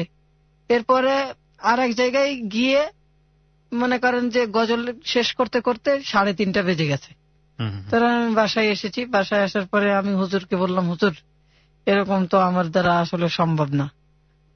হুজুর এক পর্যায়ে আমাকে বলল যে ঠিক আছে, তাহলে তুই কনসার্ট করতে তো অবশ্যই হবে, তবে একটু কমাই করো, সমস্যা নেই, আমি এটা পুষিয়ে নেব। পরে আস্তে আস্তে 5 পারা অলরেডি শেষ হয়ে গেল। 5 পারা শেষ হওয়ার পর থেকে আমার মনোযোগ ছিল যে আরো তাড়াতাড়ি, আমার এই 5 পারা শেষ করতে এতদিন লাগলো, আমি তো আধা পারা করে পড়া দিতে পারি, তো আমার সমস্যা কি, আমি 5 পারা শেষ করতে আমার এতদিন লাগলো, কিরে আমি হাফেজ হবো কবে। তারপরে এরকম আস্তে আস্তে এরকম করতে করতে এক পর্যায়ে ধরেন যে আমার যখন 25 পারা শেষ হয়ে যায়, 25 পারা শেষ হওয়ার পর হুজুর একদিন বলল যে এক দ্বারা তোকে 25 পারা পড়তে হবে, যদি 25 পারার ভেতরে যদি একটা ভুল যায়, যে এক জায়গা ভুল যায় নাই, একবার ভুল বলেছিস, দ্বিতীয়বার পেছন থেকে ধরাই দেওয়ার পরে আবার সেটা সঠিক হয়েছে, তাহলে ওই আবার তোকে আলিফবাত থেকে শুরু করতে হবে। তখন আমার একটা বিশ্বাস ছিল যে হুজুর আমাকে যেভাবে আমার পড়াটা শুনতো, এমনি অন্যান্য ছাত্রদের পড়াশোনার সময় একসাথে 2 জনের পড়া শুনতো, 3 জনের পড়াও শুনতো, কিন্তু আমি যখন পড়া দিতাম তখন হুজুর আমার একার পড়া শুনতো। আচ্ছা, তো সেই হিসাবে আমার একটা বিশ্বাস ছিল যে আমি তো হুজুরের কাছে যখন পড়া দিতাম তখন একার পড়া শুনে হুজুর, তার মানে হুজুর আর অন্যান্য ছাত্রদের পড়া ধরতে হলে হুজুর কোরআন শরীফ বন্ধ করে ধরতো, আর আমারটা হুজুর কোরআন শরীফ খোলা ছাড়া কখনো ধরতই না। আচ্ছা, আমার পড়াটা তো সেই হিসাবে আমার একটা বিশ্বাস ছিল যে ইনশাআল্লাহ আমি পারবো। তারপর হুজুর এরকম বলল যে ঠিক আছে, আলাউদ্দিনের 25 পারা শোনা হবে, এই বৃহস্পতিবারে কোনো ছাত্র সবিনা হবে না। তারপরে আমু মনে করেন যে এটা এই ডিক্লিয়ার দিলে হচ্ছে শনিবারের দিন, অর্থাৎ যেদিন আমার 25 পারা শেষ হয়ে গেল, বলল যে তোর সবক বন্ধ, নতুন পড়া তুই পড়তে পারবি না, এই শনিবার থেকে শুরু করে বুধবারের দিন রাত 11:59 পর্যন্ত তোর পড়ার টাইম। এর এরকম বলে দিল যে শনিবার, অর্থাৎ এটা হচ্ছে যে আমরা ছাত্ররা শুক্রবারের দিন সবিনা টবিনা শেষে কার কয়টা লুকমা গেছে বা কার কয়টা কি এসব নিয়ে তো বসতাম যে হুজুর অমুকের পড়াটা অমুক ধরেছে, এই কয়টা ভুল গিয়েছে, ঠিক আছে। এরপরে আমাকে বলল যে এরকম এরকম যে কালকে শনিবারের দিন রাত 12টা থেকে শুরু করে, এক কাটায় কাটায় 12টা থেকে শুরু করে বুধবারের দিন রাত 11:59 পর্যন্ত। আর হুজুর এরকম ডেস্কে থাবা দিয়ে দিয়ে বলেছিল, আমার ভালো মনে আছে, যে বুধবারের দিন রাত 11:59 পর্যন্ত তোকে পড়ার সুযোগ দিলাম, এর পরবর্তীতে তুই কিন্তু আর কোনো পারা পড়তে পারবি না। 12টা থেকে তোর পেছনে সিকিউরিটি লাগাই দেওয়া হবে, যে যদি পড়ার আকারে তোর ঠোঁট নড়ে তাহলেও তোর মায়ের আছে। তারপরে আমারও একটা নিয়ে যে ঠিক আছে, হুজুর যেহেতু আমাকে বলেছে, আমার হাতে তো সময় আছে, তা আমি প্রতিদিন প্রয়োজন হলে সকালে 1 পারা শুনবো, দুপুরে আর 1 পারা শুনবো, রাত্রে আর 1 পারা শুনবো, অর্থাৎ ক্লাস টাইমে আমি পড়বো, আমি ক্লাসের বাইরে পড়বো না। তো আমি ক্লাস টাইমে পড়তাম, হুজুর বলতো যে আলাউদ্দিন নাকে সরষের তেল দিয়ে ঘুমাও, পরবর্তীতে বৃহস্পতিবারে দেখা যাবে। কিন্তু হুজুরকে আমি বুঝতে দিতাম না যে আমি পড়াটা শুনছি বা পড়ছি। ওকে। তো আমি মনে করেন যে এরকম একটা ভাব করতাম যে হুজুর যাতে বোঝে যে আমি পড়ছি না, আমি শয়তানি করে বেড়াচ্ছি বা আমি এদিক ওদিক ঘুরে বেড়াচ্ছি। আসলে আমি ঘুরে বেড়ালে, শীতের সময় ছিল তখন, মনে করেন যে ঘুরে বেড়ালে আমি আমার যে জ্যাকেটটা ছিল ওর সাথে টুপি অ্যাডজাস্ট ছিল এরকম, তো ওর ভিতর দিয়ে কানে হেডফোন দিয়ে আমি পড়া শুনতাম আর ঘুরে বেড়াতাম। আচ্ছা। হুজুর টের পাইতো না। তো হুজুর মাঝে মাঝে এরকম বলতো, আলাউদ্দিন নাকে সরষের তেল দিয়ে ঘুমাও। আমি ঘুমানোর সময় ওরকম পড়া চালানো থাকতো, আমি শুনতেই থাকতাম, কিন্তু আমি কাউকে বুঝতে দিতাম না যে আমি পড়ছি বা শুনছি। তারপরে এরকম করতে করতে বুধবারের দিন হুজুরের মনে মনে একটু রাগই হয়েছে যে কিরে ওরে আমি এরকম একটা দিলাম, এর ভিতর ও পড়তে বসলো না বা ও পড়লো না। পরবর্তীতে হুজুর বুধবারের দিন খাওয়া দাওয়া হয়ে গেছে রাত্রে, ওই দিন আবার হুজুর কি মনে করে যেন হচ্ছে মুরগি এনেছে, তো সবাইকে খাবার দিয়েছে। খাওয়া টাওয়ার পর হুজুর বলল সবাই ডেস্কের সামনে আসো। আসার পরে এবার বলল কালকে তো তোমাদের সবিনা নেই, খুব ফুর্তিতে আছো। তো সবাই মনে করেন যে হুজুর কিছু বললে এমনিতেই মাথা নিচু করে থাকতো, কেউ কিছু বলতো না। বললো ঠিক আছে সমস্যা নাই, তোমরা সবাই ফুর্তিতে থাকলেও আলাউদ্দিন কিন্তু ফুর্তিতে নেই, আর আলাউদ্দিনকে কালকেই দেখে নেব, কারণ এই এক সপ্তাহের ভেতরে যে শনিবার থেকে বুধবার আজকে আর কয়েক ঘন্টা, আর 1 ঘন্টা 1.5 সময় আছে, ও এখনো পড়তেই বসেনি। আর হুজুরের সামনে গেলে আমি এরকম, হুজুর যে এই কথা বললে আমি হেসে দেবো বা এমন কিছু তা না, আমি আরো মন মরা হয়ে থাকতাম যে হুজুরকে আমি বুঝতে দেবো না যে আসলে কি আমি পড়েছি কিনা। তো এটা আমি আরো ওই সময় আমার মনে করেন যে চেহারাটা আরো কালো করে একেবারে, মানে হুজুর বুঝতে পারছে যে আমি হয়তো ভয়তে একেবারে একাকার হয়ে গিয়েছি যে আসলে কি করব কালকে, আমি তো আসলেই পড়ি নাই, এই ধরনের একটা অ্যাক্টিং করলাম। পরবর্তীতে ঠিক রাত 12টা বাজার সাথে সাথেই হুজুর আমার পেছনে 7 জন ছাত্র লাগাই দিল যে ও যদি খালি নামাজে সূরা কিরাত পড়তে পারবে, তাছাড়া ওকে ক্লাসে বসতে দেওয়া হবে না, ফজরের নামাজের আগ পর্যন্ত ও ক্লাসে তো বসতে পারবেই না। সুতরাং ও যদি পড়ার আকার ইঙ্গিতে ঠোঁট যদি ওর একটু এদিক ওদিক হয়, যে যাতে বোঝা যায় যে আরবি হরফ উচ্চারিত হচ্ছে, এরকম হলে তোরা আমার কাছে বিচার দিবি। এর রাত 12টা থেকে এরকম একটা দিয়ে দিল। পরবর্তীতে আমি ফজরের নামাজের পরে, যেহেতু 25 পারা তো এক দাঁড়া পড়া সম্ভব না, তো হুজুর আমাকে বললো যে ঠিক আছে তুই বসে পড়। তো আমি বসে পড়বো। আমার এখানে আমার ব্যাচে ছাত্র ছিল হচ্ছে 25 জন হচ্ছে হেফজ, তারা কোরআন শরীফ পড়তে পারে পুরোপুরি, যে কোনো জায়গা থেকে, যে জায়গা তাদের মুখস্থ আর যে জায়গা তাদের মুখস্থ না, সব জায়গায় তারা দেখে খুব ভালোভাবে পড়তে পারে, খুব ভালো স্পিডে পড়তে পারে। তো সুতরাং সবাই আমার পড়া ধরতে পারবে। আর হুজুর আমাকে পড়ার একটা দিয়ে দিল যে হজরে পড়া এরকম পড়তে হবে, আলহামদুলিল্লাহ রাব্বিল আলামিন আর রহমানির রহিম, এরকম পড়তে হবে। ঠিক আছে, তো আমি বললাম হুজুর এরকম পড়া তো সম্ভব না, আমি এরকম পড়বো, ইয়াসিন ওয়াল কুরআনিল হাকিম ইন্নাকা লামিনাল মুরসালিন আলা সিরাতিম মুস্তাকিম, এরকম পড়বো। তো হুজুর বলল ঠিক আছে, এমন ভাবে পড়বি ছাত্ররা যাতে বুঝতে পারে, বুঝতে যাতে কষ্ট না হয়। ঠিক আছে, তা আমি বললাম ঠিক আছে হুজুর, ছাত্রদের বুঝতে কষ্ট হবে না ইনশাআল্লাহ। তো পরবর্তীতে আমি বৃহস্পতিবারের দিন সকালবেলা ফজরের নামাজ পড়ে মোনাজাত শেষে আমি পড়া শুরু করলাম। আর হচ্ছে শুক্রবারের দিন জুম্মার নামাজের আগে আমার পড়াটা শেষ হলো, কারণ আমি তো তাড়াতাড়ি যদি পড়ি, খুব ফোর্সে যদি কেউ কোরআন শরীফ পড়ে তাহলে এক খতম কোরআন শরীফ পড়তে লাগবে 6 থেকে 6.5 ঘন্টা। তো আমি তো মনে করেন যে আমাকে খুব ফোর্সে তো পড়তে দেওয়া হচ্ছে না, আর এর ভেতরে খাওয়া দাওয়া আছে বা মনে করেন যে স্বাভাবিক যে কাজকর্ম আছে এগুলো তো হয়ই।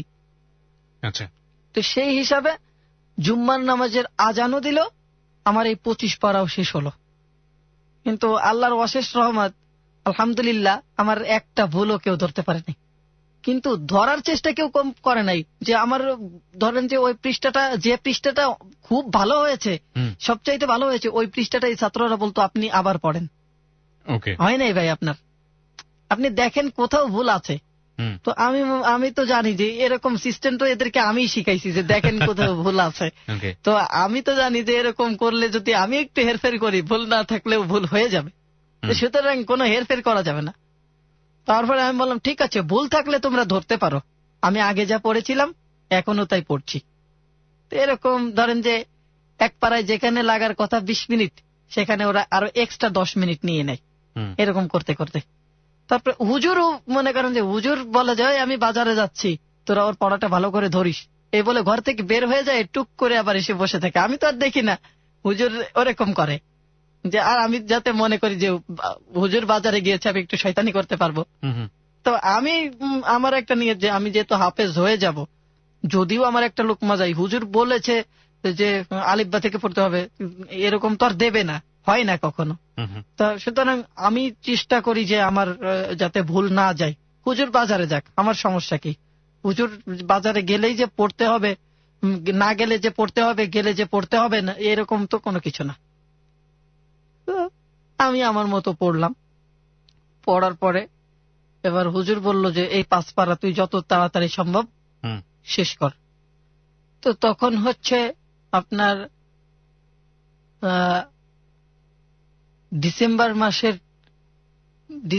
নভেম্বর মাস শুরু হয়েছে। তো আমি এই 5 পারা যেদিন শেষ করলাম, হুজুর বলেছিল যে তুই যেদিন এই 5 পারা শেষ করবি তোর পুরো 30 পারা আর একবার 2 রাকাত নামাজে শুনবো। তুই 2 রাকাত নামাজে উচ্চ স্বরে এই 30 পারা পড়বি, অর্থাৎ 1 রাকাতে 15 পারা আর 1 রাকাতে 15 পারা। এরকম তোর পড়তেই হবে। যতদিন তুই পড়তে না পারবি ততদিন পর্যন্ত তোর এরকম 2 রাকাত করে নামাজ পড়তেই হবে। তুই যতদূর পর্যন্ত যায় থেমে যাবে, আবার প্রথম থেকে ওই আবারও পড়তে হবে। আমার মনে করেন যে আমি একটু ভয় পেলাম যে আসলে কি 15 পারা করে 1 রাকাতে পড়া সম্ভব? এটা তো সম্ভবই না। তো পরবর্তীতে আমি মসজিদে একটা ওয়াজ শুনলাম যে হযরত আবু হানিফা রহমাতুল্লাহ আলাইহি নাকি প্রতিদিন তাহাজ্জুদের নামাজে 1 খতম দিত। এশার নামাজ পড়ে তাহাজ্জুদ শুরু করত, আর ফজরের আজানের আগ মুহূর্ত পর্যন্ত 1 রাকাতে 15 পারা আর 1 রাকাতে 15 পারা পড়তো। তো তখন আমার একটা জিদ চাপলো যে হযরত আবু হানিফা রহমাতুল্লাহ আলাইহি যে নবীর উম্মত, যে আল্লাহর বান্দা, আমিও তো সেই নবীর উম্মত, সেই আল্লাহরই বান্দা। নবী এবং আল্লাহ কোনোটাই তো আমার জন্য ডিফারেন্স না, সবই তো এক। তাহলে হযরত আবু হানিফা রহমাতুল্লাহ আলাইহি যদি পারে আমিও পারবো। আমি হুজুরকে বললাম ঠিক আছে হুজুর আমি পড়বো, এরকম বললাম। বলার পরে হুজুর বলল ঠিক আছে। এশার নামাজের পর থেকে শুরু করে আমি প্রথম দিন ব্যর্থ হই, দ্বিতীয় দিন আমি পারি, তৃতীয় দিন কোন লোকমা ছাড়াই আমি পড়তে পারি। কেউ আমার পেছনে নামাজে দাঁড়ানো ছিল না, সবাই কোরআন শরীফ খুলে চেষ্টাই ছিল যে কিভাবে আমাকে লোকমা দেওয়া যায়। যদিও আমি নামাজ পড়ছি, তারপরে হয়তো এরকম বলতে পারছে না যে আপনি আবার পড়েন, এরকম বলতে না পারলেও যে পৃষ্ঠা পড়ছি তার আগের পৃষ্ঠার শেষের আয়াত বলে দিচ্ছে। তখন আমার বুঝে দিতে হচ্ছে যে এরকম আমাকে পৃষ্ঠার প্রথম থেকে আবার পড়তে হবে, এরকম।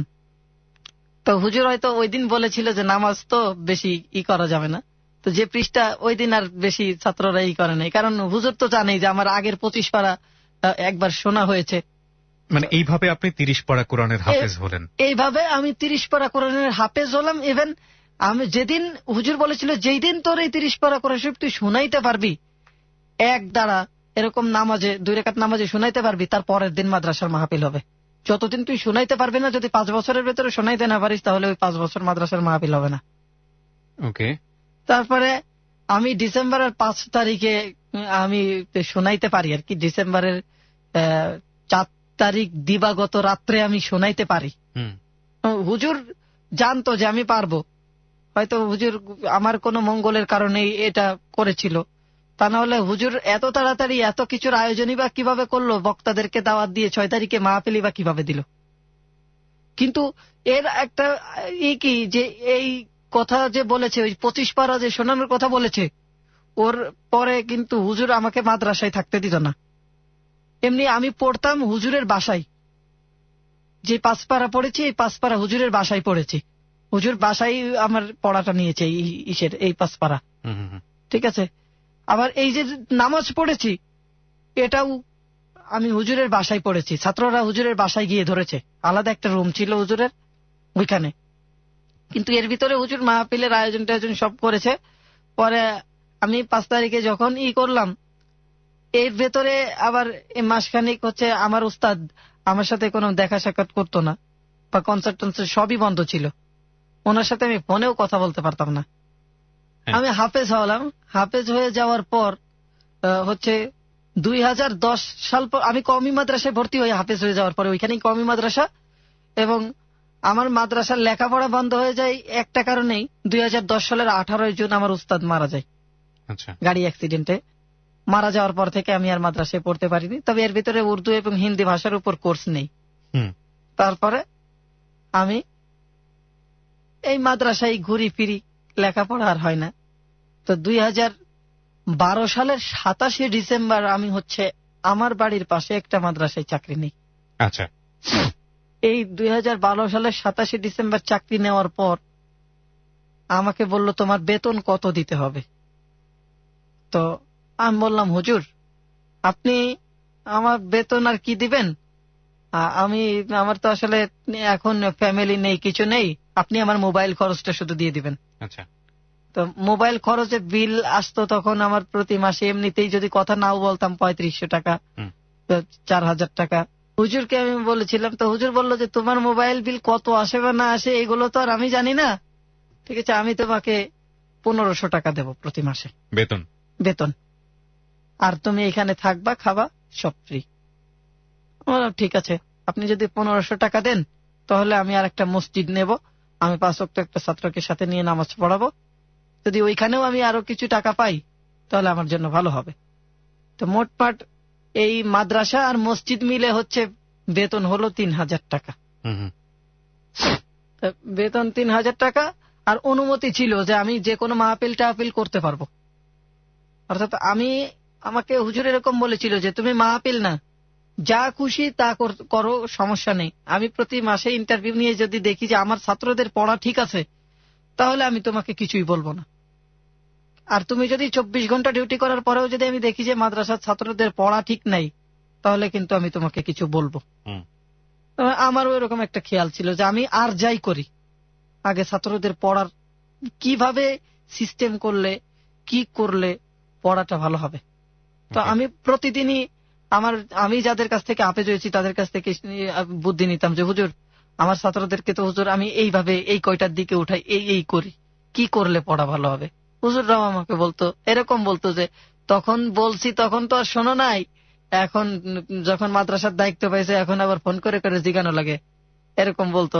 হুজুর বলে দিত যে না এখন এই টাইমে উঠাও, এই টাইমে উঠাইলে এইরকম এই পড়াটা ভালো হবে, এই সময় অমুক ছাত্র, যে ছাত্রটা এমন সে ছাত্রটার পড়া এইভাবে এরকম সিস্টেম দেখাই দিত হুজুর। তারপরে হচ্ছে আমার ছাত্ররা এরকম আমার প্রত্যেকদিন বলে যে হুজুর এরকম এই হুজুরের বাসায় কাজ করে একটা মেয়ে, হুজুরের ভাইয়ের মেয়ে, তো হুজুরের ভাই আর একটা বিয়ে করেছে, এই মেয়ের মার একই মেয়ে। এই মেয়ে হুজুরের সাথে আমি একদিন আলোচনা করলাম, হুজুর আমাকে বলে কি যে কারোর ফ্যামিলিগত ভাবে কিছু বলবা না, তুমি এখানে চাকরিতে এসেছো, ভালো লাগলে করবা, না লাগলে করবা না। তখন আমি মনে মনে বললাম যে যদি কোনোভাবে আমি এই মেয়েকে সরাইতে নাই পারি তাহলে এই মেয়েকে আমি বিয়ে করে আমার ঘরের বউ করে নিয়ে যাব। সরাতে না পারি মানে কোথা থেকে সরাতে না পারি? আমি চাচ্ছিলাম যে এই মেয়ের বড় চাচার বাড়িতে মেয়েটাকে ট্রান্সফার করে দেই, আর এই হুজুর হচ্ছে মেয়ের মেজো চাচা। তো মেয়েটা কোথায় থাকতো? মেয়ের মেজো চাচার বাসায়। আচ্ছা, তো আপনি কি চাচ্ছিলেন? আমি ঠিক বুঝতে পারিনি পুরো বিষয়টা, যদি আরেকবার একটু বলেন। আমি চাচ্ছিলাম যে এই মেয়ের এত কষ্ট, মেয়েটাকে এখান থেকে যেভাবে হোক সরাতে হবে, যেখানে হয় মেয়ের মার কাছে পাঠিয়ে দেওয়ার ব্যবস্থা করব, আর তা নাহলে মেয়ের বড় চাচার সাথে আলোচনা করে যা হয় সেটা। আচ্ছা, তো পরবর্তীতে আমি হুজুরকে বললাম, হুজুর আসলে তারও তো রক্তে মাংসে গড়া একটা শরীর। হুজুর মেয়েটার কি হয়? হুজুর মেয়েটার চাচা, আপন চাচা, আপন মেজো চাচা। তো ওই মেয়েটাই থাকতো মূলত হুজুরের বাসায়? হ্যাঁ, ওই মেয়েটা থাকতো মূলত হুজুরের বাসায়। এই মেয়েটা ওর মায়ের কাছে ছিল। আচ্ছা, ওর মার কাছ থেকে ওর বাবা নিয়ে আসে, নিয়ে আসার সময় মাগুরাতে ফেলে আসে, ওকে বলে যে আম্মু তুমি এখানে দাঁড়াও, আমি ওষুধ কিনে নিয়ে আসছি। তো ওষুধ কিনে নিয়ে আসার নাম করে মাগুরাতে ফেলে আসে, মোহাম্মদপুর চলে যায় উনি। পরে এই মেয়েটা, ওর কাছে নাম্বার ছিল, ওর মা খালা সবার। নাম কি ছিল? মেয়েটার নাম হচ্ছে শিল্পী, ঠিক আছে, ডাক নাম ছিল শিলা। তো এই মেয়েটা মাগুরা হচ্ছে সাইদ মীর নামে একটা লোক আছে, এখানের খুবই প্রভাবশালী একজন লোক। ওই সাইদ মীরের বাসার কাছে মেয়েটাকে ফেলে আসে। মেয়েটার বড় চাচা জানতো, মেয়েটার বড় চাচাকে মেয়েটার মা বলে দিয়েছিল যে আপনার ভাইয়ের কাছে আপনার ভাতিজিকে পাঠাচ্ছি। পরবর্তীতে বাড়ি গিয়েছে, বাড়ি যাওয়ার পরে যখন মেয়ের বড় চাচা দেখেছে যে তার বাবার কাছে সেই মেয়েটা নাই, তখন মেয়েটার বড় চাচা বলে, কিরে, ওনা চট্টগ্রাম থেকে মেয়ে নিয়ে আসলো, মেয়ে কই? তারপরে ওর মার কাছে আবার ফোন দিল, অর্থাৎ এই মেয়ের মার কাছে ফোন দিল, দিয়ে বললো যে কিরে, ইব্রাহিম তো বাসায় চলে আসছে, মেয়ে তো আসে নাই। পরবর্তীতে বললো যে আপনি জিগান এর কাছে যে মেয়েটা কোথায় রেখে দিয়েছে বা কি করেছে। পরবর্তীতে বলে যে ও হারাই গেছে। কিভাবে হারাই গেছে? আমি ওকে এক জায়গায় বসায় রেখে আসছি, পরবর্তীতে আর যায় দেখি ওখানে নাই। তো ওইখানে নাই, তুই ওইখানে কোনো খুঁজাখুঁজি না করে তুই বাড়ি চলে আসলি। মেয়ের চাচা চাপ দিল যে এই মুহূর্তে তুই মেয়ে আনবি, কোথা থেকে আনবি, কিভাবে আনবি আমি জানি না। আবার এর ভেতরে মেয়েটা আবার মেয়ের মায়ের সাথে কানেক্ট করে ফেলেছে মোবাইলে, ওইখান থেকে বলেছে যে আম্মু আমাকে এরকম এরকম এখানে ফেলে রেখে গেছে। এবার মেয়ের বাবার এখানে হোটেল আছে আর কি, চট্টগ্রামে তুলাতুলি নামে একটা জায়গা আছে, ওইখানে মেয়ের বাবার কিছু ঘর আছে, একটা হোটেল আছে। তো এখানে মেয়ের মামারা বলল যে মেয়েকে যদি তুই আমাদের কাছে ফিরিয়ে না দিস বা যদি বাড়িতে না নিয়ে যাস, মেয়ের যদি কিছু হয়, তাহলে এখানে যে তোর ব্যবসা প্রতিষ্ঠান বা যে ঘরটর আছে আমরা সব এখনই ভেঙে ফেলবো এই মুহূর্তে। এখন উনি ওনার ব্যবসা প্রতিষ্ঠান ঠেকানোর স্বার্থে বাধ্য হয়ে মেয়েকে নিয়ে আসলো। আমি যখন মাদ্রাসায় যাওয়ার পরে মেয়ের চাচার কাছে আমি বললাম যে হুজুর, আসলে তো সেও রক্ত মাংসে গড়া মানুষ, এইভাবে একটা মানুষকে কষ্ট দেওয়া ঠিক না। আমি ওইখানে আর কোনো কথাবার্তা না বলে চলে আসলাম। চলে আসার পরে মেয়ের বড় চাচার সাথে বিষয়টা শেয়ার করলাম যে আসলে তো এরকম, আপনার ভাই হুজুর মানুষ সেটা মানলাম, কিন্তু আপনিও তো স্বচক্ষে দেখেন যে মেয়েটার কি কষ্ট হয়, যে সে তার নিজের পানি চেপে দিতে হয়, তার ওয়াইফের পানি চেপে দিতে হয়, তার একটা ছেলে একটা মেয়ে আছে, তাদেরকে গোসল করানো, যাবতীয় ভাত রান্না করতে হয়, সবকিছুই তো আপনি নিজেই দেখেন। তো হয়তো মেয়েটাকে যদি আপনারা এতই পালতে কষ্ট হয়, একজন মানুষ হিসাবে আমি বলছি যে অন্তত মেয়েটাকে মেয়ের মায়ের হাতে তুলে দেন। পরে মেয়েটা ওর বড় চাচার বাসায় চলে আসলো। চলে আসার পরে এবার আমাকে মেয়ের বড় চাচা বলতেছে যে তুমি তো অন্ধ মানুষ, তো ও কি আসলে তোমাকে বিয়ে করবে কিনা আমি জানি না, কিন্তু আমার ইচ্ছা যে আমি তোমার হাতে মেয়েটাকে তুলে দেই। তার মানে কি মেয়েটাকে আপনি আগে থেকে পছন্দ করতেন? মেয়েটাকে আগে থেকে আমি পছন্দ করলেও আমি কখনো প্রকাশ করিনি। ওই যে আপনাকে বললাম যে মেয়ের কষ্টটা দূর করার জন্য হলেও যদি কোনোভাবে না পারি, মেয়ের সাথে প্রয়োজন হলে আমি সম্পর্ক করব যেভাবেই হোক, তারপরে মেয়েটাকে প্রয়োজন হলে আমার ঘরের বউ করে নিয়ে যাব। আচ্ছা আচ্ছা।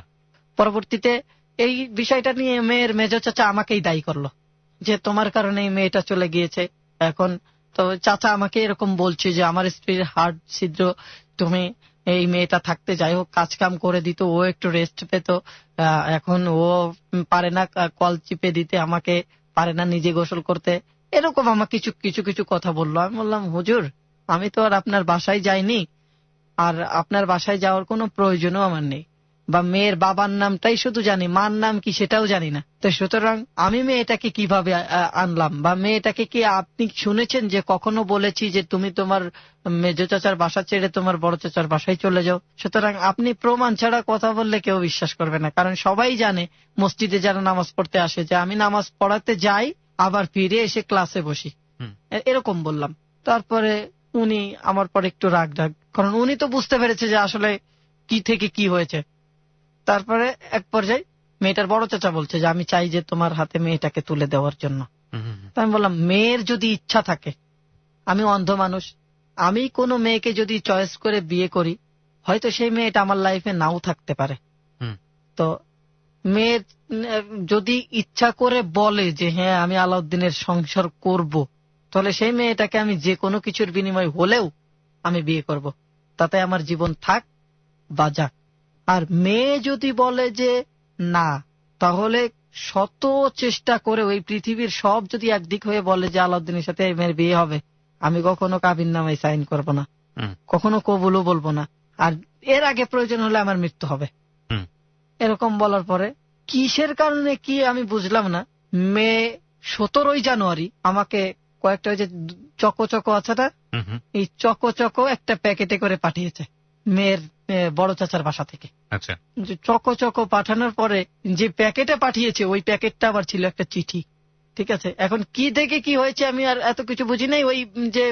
ওই মেয়ের চাচাকে এই কথাটুকু বলেছি, বলার পরে আর মেয়ের চাচার সাথে আমার তেমন কথা হয় না। আমি সুন্দর মতো নামাজ পড়ছি, আমি আমার মতো খাচ্ছি। আমি হুজুর আমাকে যদি বলে যে তুমি আজকে বাসায় যাও, যাই খেয়ে আসো, আমি বলি হুজুর আপনার বাসায় যাওয়া আমার পক্ষে সম্ভবই না। যদি আমার না খেয়েও থাকতে হয় আপনার বাসায় আমি যাব না। কেন এটা বলতেন? কারণ ওই যে হুজুর বলেছে আমি তার ভাতিজিকে তার বাসা থেকে নিয়ে এসেছি তার বড় চাচার বাসায়, ওই কথার কারণে। আমি একদিন হুজুরকে এরকম বললাম যে হুজুর আজকে আপনি বলেছেন আপনার ভাতিজিকে, আমি আমার নিজের এখানে কি স্বার্থ আছে?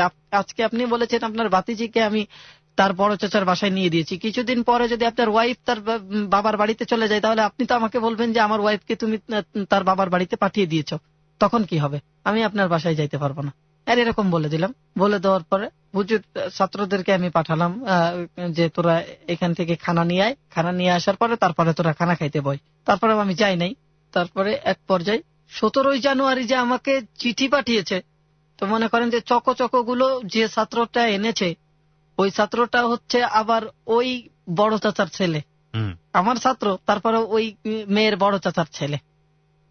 তো ও আমাকে বলছে হুজুর এটা একজন আপনাকে উপহার দিয়েছে, আপনি এটা খান। কে আমাকে উপহার দিল, আমি এটা খাবো? তো আমি মনে করলাম যে হয়তো সে ছাত্রদের সাথে, আমি আবার মনে করেন যে পড়ার টাইম বাদে এমনি টাইমে ফ্রি ছিলাম, এমনি টাইমে বন্ধুসুলভ আচরণ করতাম, পড়ার টাইমে আমার মতো আমার ওয়েট নিয়ে আমি থাকতাম। তো তারপরে দিয়েছে ছাত্র মানুষ, যাক আমি নিয়েছি। নেওয়ার পরে আমার সহকারী আরো একজন হুজুর ছিল, ঠিক আছে, আমি নিয়েছি কি মনে করে যেন আমি ওইটা মানে চকো দুই হুজুর মিলে খেয়েছি, বাট কাগজটা যে ফেলে দেবো কাগজটা ফেলা হয়নি, কাগজটা আমার টেবিলের উপর রেখে দিয়েছি।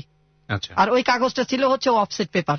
এই জন্য আমি মনে করছি অফসেট পেপার যেহেতু যদি কিছু লেখা না থাকে তাহলে আমার কোনো দরকার হলে আমি লিখে নেব।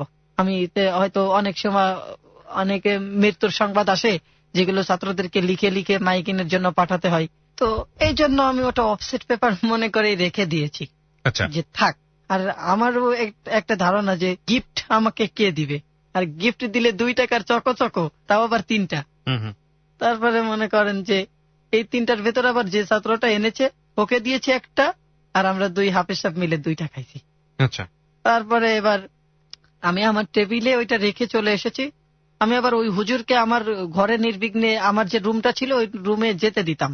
আচ্ছা, আমার রুম ওপেনই থাকতো, আমার কোনো জিনিস কেউ ধরতো না। তো ওই হুজুর হঠাৎ করে দুপুরে তো আমরা সব 2 জন একই জায়গায় বসতাম, আমি ধরেন যে এখানে পাশাপাশি বসে উনি ওই পাশে পড়া শুনতো আর আমি এই সাইডে একজনকে বসে পড়া শুনতাম, 2 জন 2 সাইডে পড়া শুনতাম।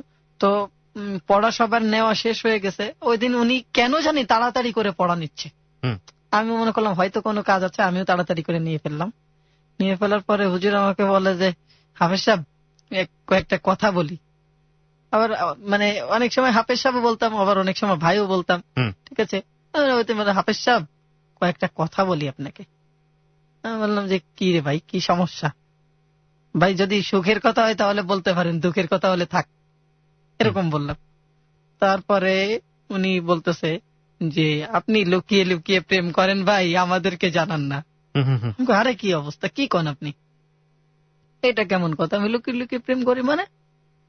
তো উনি আমার সাথে বাজি ধরতে রাজি হলো যে যদি আপনি যে লুকিয়ে লুকিয়ে প্রেম করেন, ঠিক আছে, এটা যদি সত্য হয় তাহলে উনাকে আমি একটা মোবাইল কিনে দিব, আর যদি এটা সত্য না হয় তাহলে উনি আমাকে একটা সিম মোবাইল কিনে দেবে।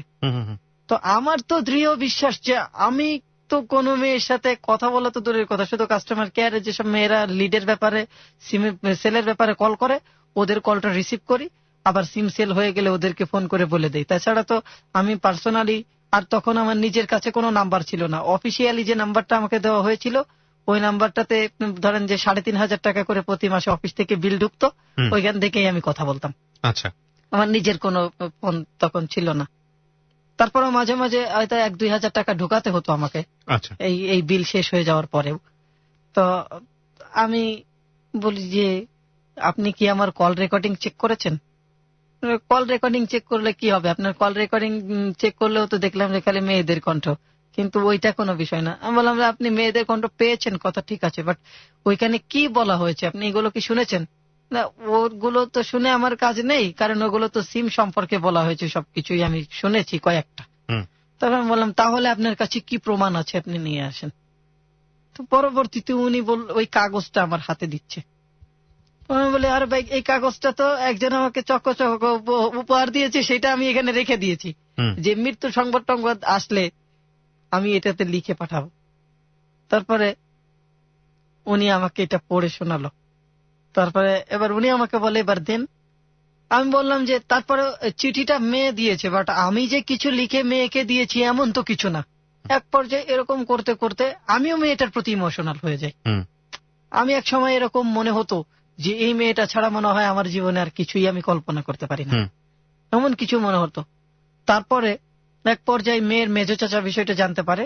জানতে পারার পর আমার যে মাদ্রাসার যে ম্যানেজিং কমিটি তাদেরকে জানায়।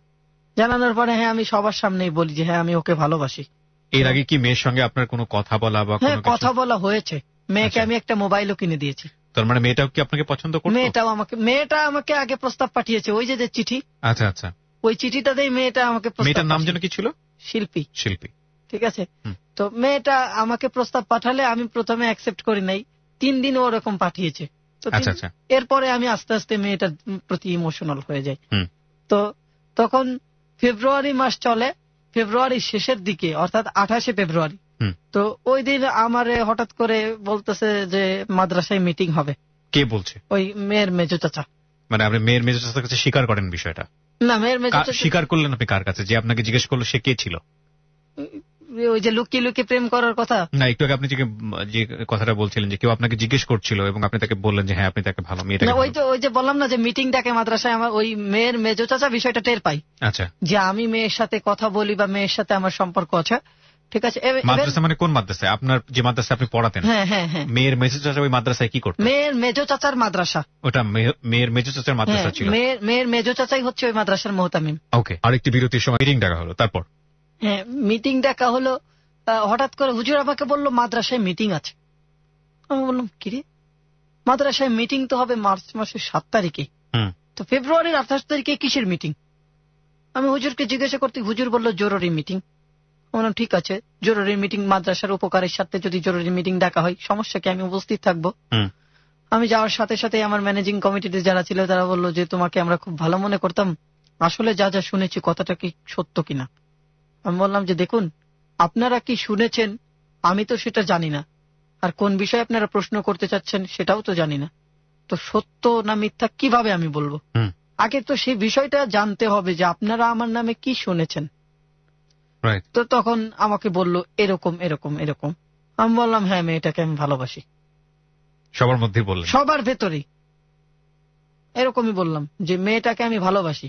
ইভেন আমার নিজের থেকে না, মেয়েটা যদি বলে যে আমি আলাউদ্দিনকে চিনি না, আজকে আপনারা যে শাস্তি দেবেন আমি সেই শাস্তি মেনে নেব, কিন্তু মেয়ে যদি বলে যে হ্যাঁ আমি আলাউদ্দিনের জীবন সঙ্গী হতে চাই, তাহলে কিন্তু আপনারা কেউ আমাকে ঠেকাতে পারবেন না। আমি একদিনের জন্য হলেও এই মেয়েকে নিয়ে যাব। যদি 1121টা বিবাহ হয় মেয়ের, আমি 1122 নম্বরে নিয়ে যাব মেয়েকে আবার। তারপরেও আমি মেয়েকে নিব যদি মেয়ে বলে যে আমি আলাউদ্দিনের ঘরের বউ হব। মেয়েকে আনা হলো, মেয়ে বলল যে হ্যাঁ আমি ওর ঘরের বউ হব সবার সামনেই। এর পরবর্তীতে আমাকে বলল ঠিক আছে, বিয়ের আগ পর্যন্ত তাহলে তুমি মাদ্রাসা থেকে চলে যাও, বিয়ের আগ পর্যন্ত তোমরা দেখা সাক্ষাৎ করতে পারবে না, যত দ্রুত সম্ভব তোমরা বিবাহ বন্ধনে আবদ্ধ হও। এরপরে মার্চ মাসে আমার মাদ্রাসার চাকরি চলে গেল। ঠিক আছে, অর্থাৎ ফেব্রুয়ারি মাসের বেতন নিয়ে আমি মাদ্রাসার চাকরি ছেড়ে দিলাম, মসজিদের চাকরিও ছেড়ে দিলাম। চাকরি চলে যাওয়ার পরে আমিও হাসি মুখী বরণ করে নিলাম যে যাক, আমার চাকরি যাওয়ার, এই চাকরির চলে যাওয়াতে একটা জিনিস চলে গেল, একটা জিনিসের বদলে যদি আমি ওকে পাই, প্রয়োজন হলে আমি পরবর্তীতে অন্য জায়গায় চাকরি করব, আমার সমস্যা নেই। আর যদি না হয় তাহলে আমাদের মসজিদের ওইখানে একটা জায়গা আছে, ওইখানে প্রয়োজন হলে নিজেই হেফজখানা খুলবো। তারপরে এই সিদ্ধান্ত নিয়ে আমি চলে আসলাম। আমি চলে আসার পর রাত্রে হুজুর সবাইকে ছুটি দিয়েছে। আমি চলে আসার সময় ছাত্রদেরকে এরকম বলেছিলাম যে ঠিক মতো লেখাপড়া করবা, আজকে হয়তো আমি যে কয়দিন ছিলাম, মানে যেরকম যেরকম বলার দরকার আমি ছাত্রদেরকে বুঝাই শুনে চলে আসছি। তো পরবর্তীতে আমি চলে আসার পর আমি কিন্তু এরকম কোনো কথা বলি নাই যে তোমরা যে যা পারো পলায় চলে যাও, এরকম বলি না। আমি বলছি খবরদার, একটা মাদ্রাসা থেকে মাদ্রাসা যদি কেউ চেঞ্জ করে তার কিন্তু লেখাপড়া শেষ। সুতরাং ওই এক জায়গা যদি শিকড় হয় গাছের, সেখান থেকে গাছটা না তোলাই ভালো। তো যেখানে তোমরা লেখাপড়া শিখতে এসেছো এখানেই তোমরা লেখাপড়া করো, আশা করি ভবিষ্যতে অনেক বড় কিছু হতে পারবে এক একজন। তো এই কথা বলে আমি চলে আসার পর রাত 12টার দিক মাদ্রাসা সব খালি। মানে আপনাকে সবাই খুব পছন্দ করতো? আমার মাদ্রাসা খালি, ওই হাফেজ সাহেব টিসি দিয়ে দিয়েছে যে হুজুর আমি থাকবো না, আমি চলে যাব। মানে ওই হাফেজ সাহেব এরকম করে ফেলেছে। তো পরবর্তীতে মনে করেন যে আমি ছাত্ররা সবাই বলে যে প্রয়োজন, কেউ বলছে না যে আমরা আলাউদ্দিন হুজুর যেখানে যাবে ওইখানে যাব। তাহলে তো কমিটিরা আমাকে সন্দেহ করবে যে ও হয়তো ব্যাটিং খেতে যখন গুছাইছে তখন মনে হয় ছাত্রদেরকে এটা পড়াইছে। কোন ছাত্র বলছে না যে আলাউদ্দিন যেখানে যাবে আমরা সেখানে যাব, এরকম কেউ বলছে না।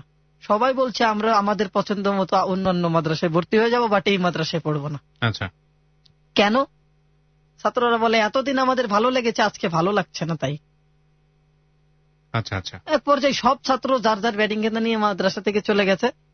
ওই হাফেজ সাহেব বলেছে যে ঠিক আছে, আমি অন্য মাদ্রাসায় চাকরি খুঁজে নেব, আপনার ফেব্রুয়ারি মাসের বেতন দেওয়া লাগবে না হুজুর। তার মানে ওই মার্চ মাস থেকে মাদ্রাসা বন্ধ হয়ে গেছে। মার্চ মাস থেকে মাদ্রাসা বন্ধ হয়ে যাওয়ার পর ছাত্রদেরকে আমি বুঝাই শোনাই মার্চ মাসের 7 তারিখ থেকে আবার মাদ্রাসা চালু করি। আমি বললাম ঠিক আছে তোরা থাক, এই বিয়ের পরে তো আমি আবার মাদ্রাসায় আসবই, তো তোদের চলে যাওয়ার কি আছে, তোরা এখানে লেখাপড়া কর। হাফেজ সাহেবকে বললাম যে হুজুর আপনিও যদি চলে যান তাহলে পোলাপান এখানে ভরসা পাবে কি, আপনি থাকেন। আমার অনুরোধে হাফেজ সাহেব থাকলো। আমি ছাত্রদেরকে বললাম যে তোরা এরকম এরকম থাক, তোদের সমস্যা হবে না, আমি আশা করি যে অতি তাড়াতাড়ি আবার তোদের মাঝে ফিরে আসবো। তো ছাত্ররা পরবর্তীতে আবার সবাই ফিরে আসলো। সবাই মানে মাদ্রাসা থেকে তো এই কথা বলেছে যে আমরা আমাদের মতো করে এক এক জায়গায় আমরা ভর্তি হয়ে যাব। পরবর্তীতে মাদ্রাসা থেকে যখন যায় সব ছাত্ররা তাদের বাবা মার কাছে বলছে, ছাত্ররা আর আমার সাথে যোগাযোগ করে নাই, কিন্তু তাদের বাবা মা বলতেছে হুজুর আপনি বলেন কোথায় ভর্তি করে দেবো। আমি বললাম যেখানে ছিল ওইখানেই পাঠান, কারণ ওইখানে তো আমি আবার চাকরি করব, আমি তো চাকরি ছেড়ে দেই নাই। আমাকে সবাই বলেছে যে বিয়ে না করে তুমি এখানে আসো না, সেই হিসাবে আমি হয়তো আপাতত স্টপ রাখছি, তাছাড়া তো আমি তো চাকরি ছেড়ে দেয়নি। এরকম সবাইকে বুঝালাম। পরে তাদেরকে আনা হলো মাদ্রাসায়। আমি নিজে ওই হাফেজ সাহেবের সাথে গিয়ে প্রত্যেকটা ছাত্রের বাড়ি থেকে নিয়ে আসলাম ছাত্রদেরকে। নিয়ে আসার পরে আমি ছাত্ররা মাদ্রাসায় পড়তে শুরু করলো। মাদ্রাসা চালু করে দিয়ে আমি আর লক্ষ্মীপুরের এলাকায় আসি না। ঠিক আছে, এবার একদিন আবার ওর সাথে ফোনে আমার কন্টিনিউ কথা হয়। ঠিক আছে, আমি ওর সাথে ফোনে কথা বলি, মানে শিল্পীর সাথে। হ্যাঁ, শিল্পীর সাথে আমি ফোনে কথা বলি। সকালবেলা ঘুম থেকে ওঠার পরে ও মুখ ধুয়ে যদি আমার কাছ থেকে অনুমতি না নিয়ে ও খানা খাবে না। আমি যদি ওকে ফোন করে বলি যে হ্যাঁ তুমি খানা খাও, তাহলে ও খানা খাবে। দুপুরে ও গোসল করবে, আবার ওর বড় চাচার বাড়িতে এই ধরনের কাজ টাজ করতে হতো না অতটা। ওর বড় চাচি বলতো যে পারলে করবি, না পারলে নাই। আচ্ছা, ঠিক আছে। তো আবার গোসল করার পরে ও আমাকে ফোন দিবে। আমি যদি ওকে বলি যে খানা খাও, তাহলে ও খাবে, আর না হলে নাই।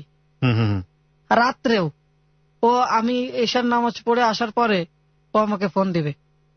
ওকে যদি আমি বলি খানা খাও, তাহলে ও খাবে, না হলে নাই, এরকম।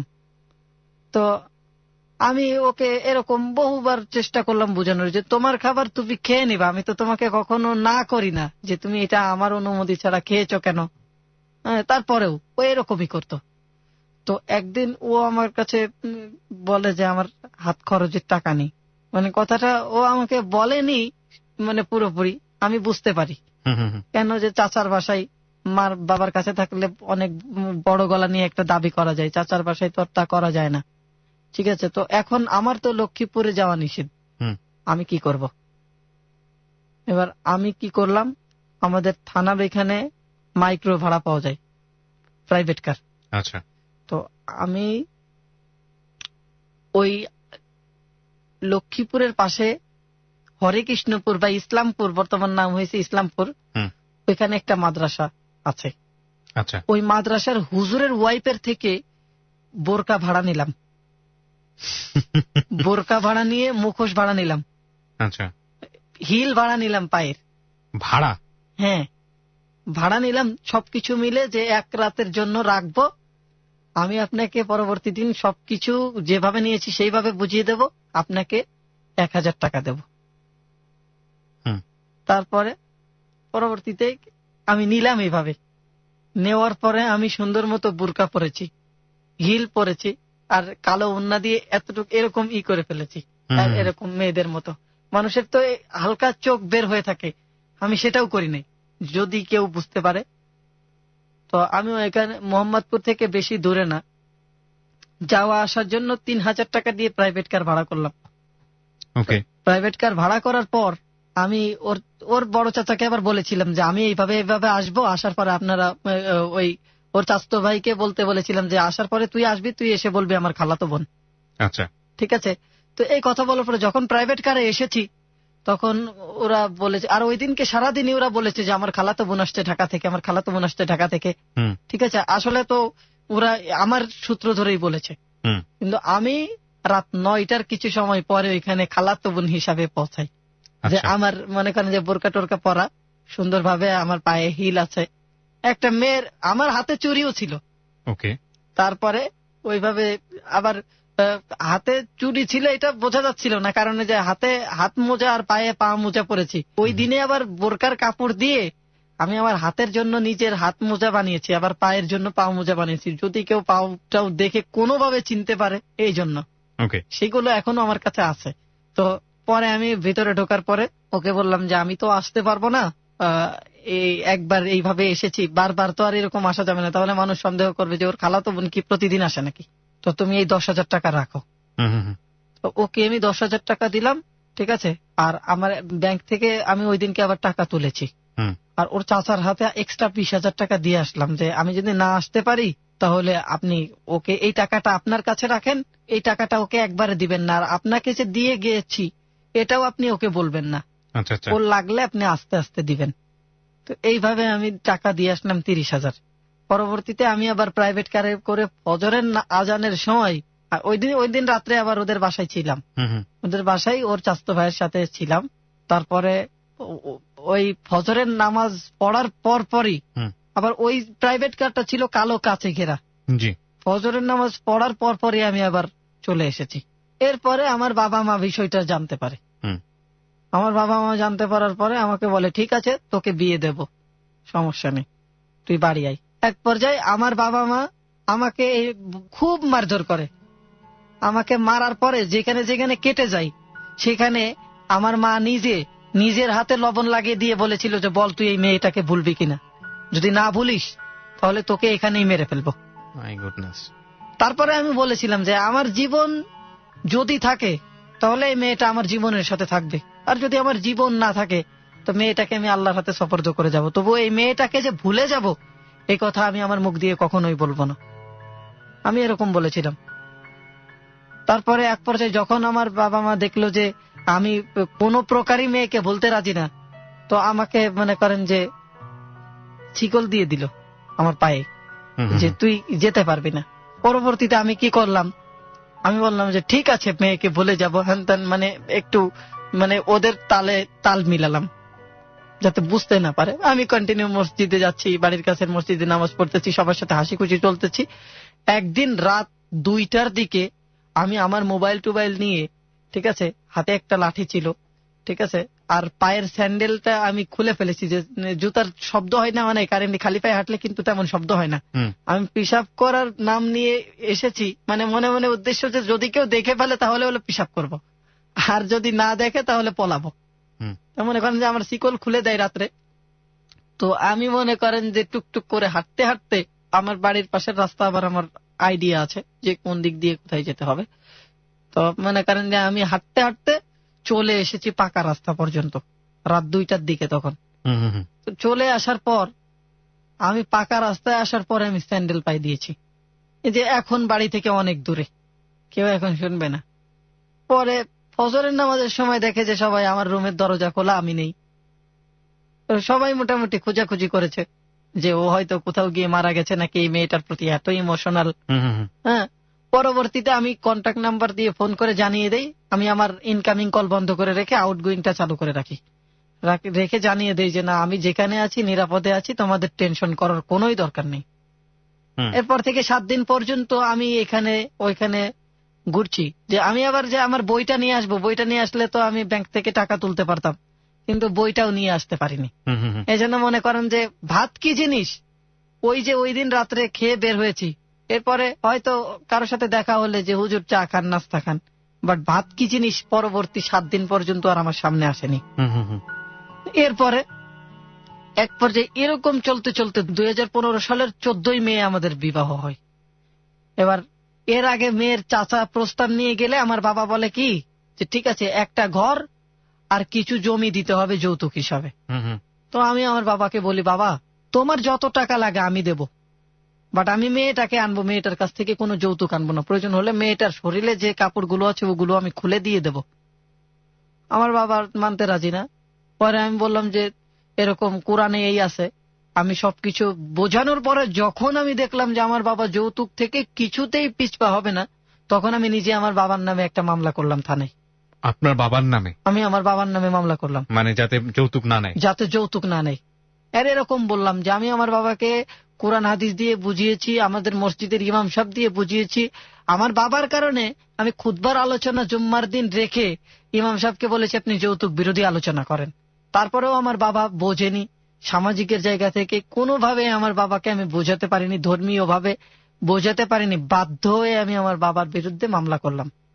আচ্ছা, মামলা করার পরে এবার আমার বাবার বিরুদ্ধে আমি মামলা করে যাওয়ার সাথে সাথে আমি বাড়ি পৌঁছতে না পৌঁছতেই পুলিশ আমার বাবার ওইখানে এসেছে।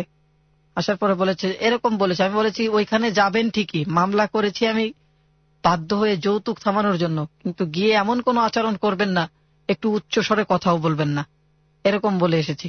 তো পুলিশ যায় ওরকমই বলেছে যে চাচা আসেন, আপনাকে নিয়ে যাব, কারণ আপনি আপনার ছেলে এরকম যৌতুকের ব্যাপারে যৌতুক নিবেন, আপনি যৌতুক নিতে চাচ্ছেন কেন? আসলে তো এটা ঠিক না। এমনিতে কিন্তু কোনো পুলিশ এরকম বলে না, কোনো মামলার হলে কিন্তু তাদের আলাদা একটা পাওয়ার থাকে, কিন্তু আমার জন্য তারা এরকমই বলেছে। বলার পরে তারা বলে যে আরে ভাই, আমি তো বিয়ে বন্ধ করার জন্য যৌতুকের করছি। এবার পুলিশরা বলে যে আকাশের যত তারা আইনে তত তারা। এবার বলেছে যে যদি ওরা বলতো যে হ্যাঁ আমরা যৌতুক দেব, তখন আপনি কিভাবে বিয়ে বন্ধ করতেন? তো এরপরে মনে করেন যে এক পর্যায়ে যৌতুকটা বন্ধ হয়ে গেল, বিয়েও হলো। তখন বিয়ে হয়ে যাওয়ার পরও আমি যে চাকরিতে যাই, মনে করেন যে নতুন একটা চাকরি নিয়েছিলাম পরে আমাদের ওইদিকে একটা মাদ্রাসায়। ও মনে করেন যে আমার পড়ার টাইম বাদে আমি রাত্রে ঘুমালে ওর সাথে ফোনে কানেক্ট থাকতাম। যে ও আমি তখন বাসা টাসা ঠিক করি নাই, আমি নতুন মাদ্রাসায় ঢুকেছি, হঠাৎ করে তো আর বাসা পাওয়া যাবে না, দেখতে হবে। আর আমার ওয়াইফকে আমি রাখবো, তাহলে বাসাটাও সেরকম সেফ হতে হবে। সবকিছু চিন্তা করে আমি ওকে আনিনি, কিন্তু ও ফোনে প্রতিদিনই কান্নাকাটি করতো যে আমি কবে আসব। তারপরে ধরেন যে বিয়ে হয়ে যাওয়ার পরে 2015 সালে বিয়ে হলো, তারপরে চলে আসলো রমজান। রমজান চলে আসার পরে আমি মাদ্রাসা থেকে দিলাম যে হুজুর আমি চাকরি করব না, আমি একটু শহরে যাওয়ার চিন্তা ভাবনা নেব। তো তখন আমি চট্টগ্রাম আসলে ওর বাবা মা যখন দেখলো যে আমি অন্ধ, তখন ওকে রেখে ওর বাবা মা, ওর মামারা যারা ছিল এখানে, ওর বাবাও সাথে তাল দিয়েছিল তখন। যদিও ওর বাবা পেছনে ফেলে এসেছিল ওকে, কিন্তু তখন মামাদের সাথে তাল দিয়েছিল। আমাকে বুঝতে দেয়নি। আমাকে বলেছে যে ঠিক আছে, মেয়ে যেহেতু তোমাকে পছন্দ করেছে তাহলে আর কি করা যাবে, মেয়ে যদি সংসার করতে পারে আমাদের কিছুই করার নেই, মেয়ে সংসার করলে করুক, মেয়ের সুখই আমাদের সুখ।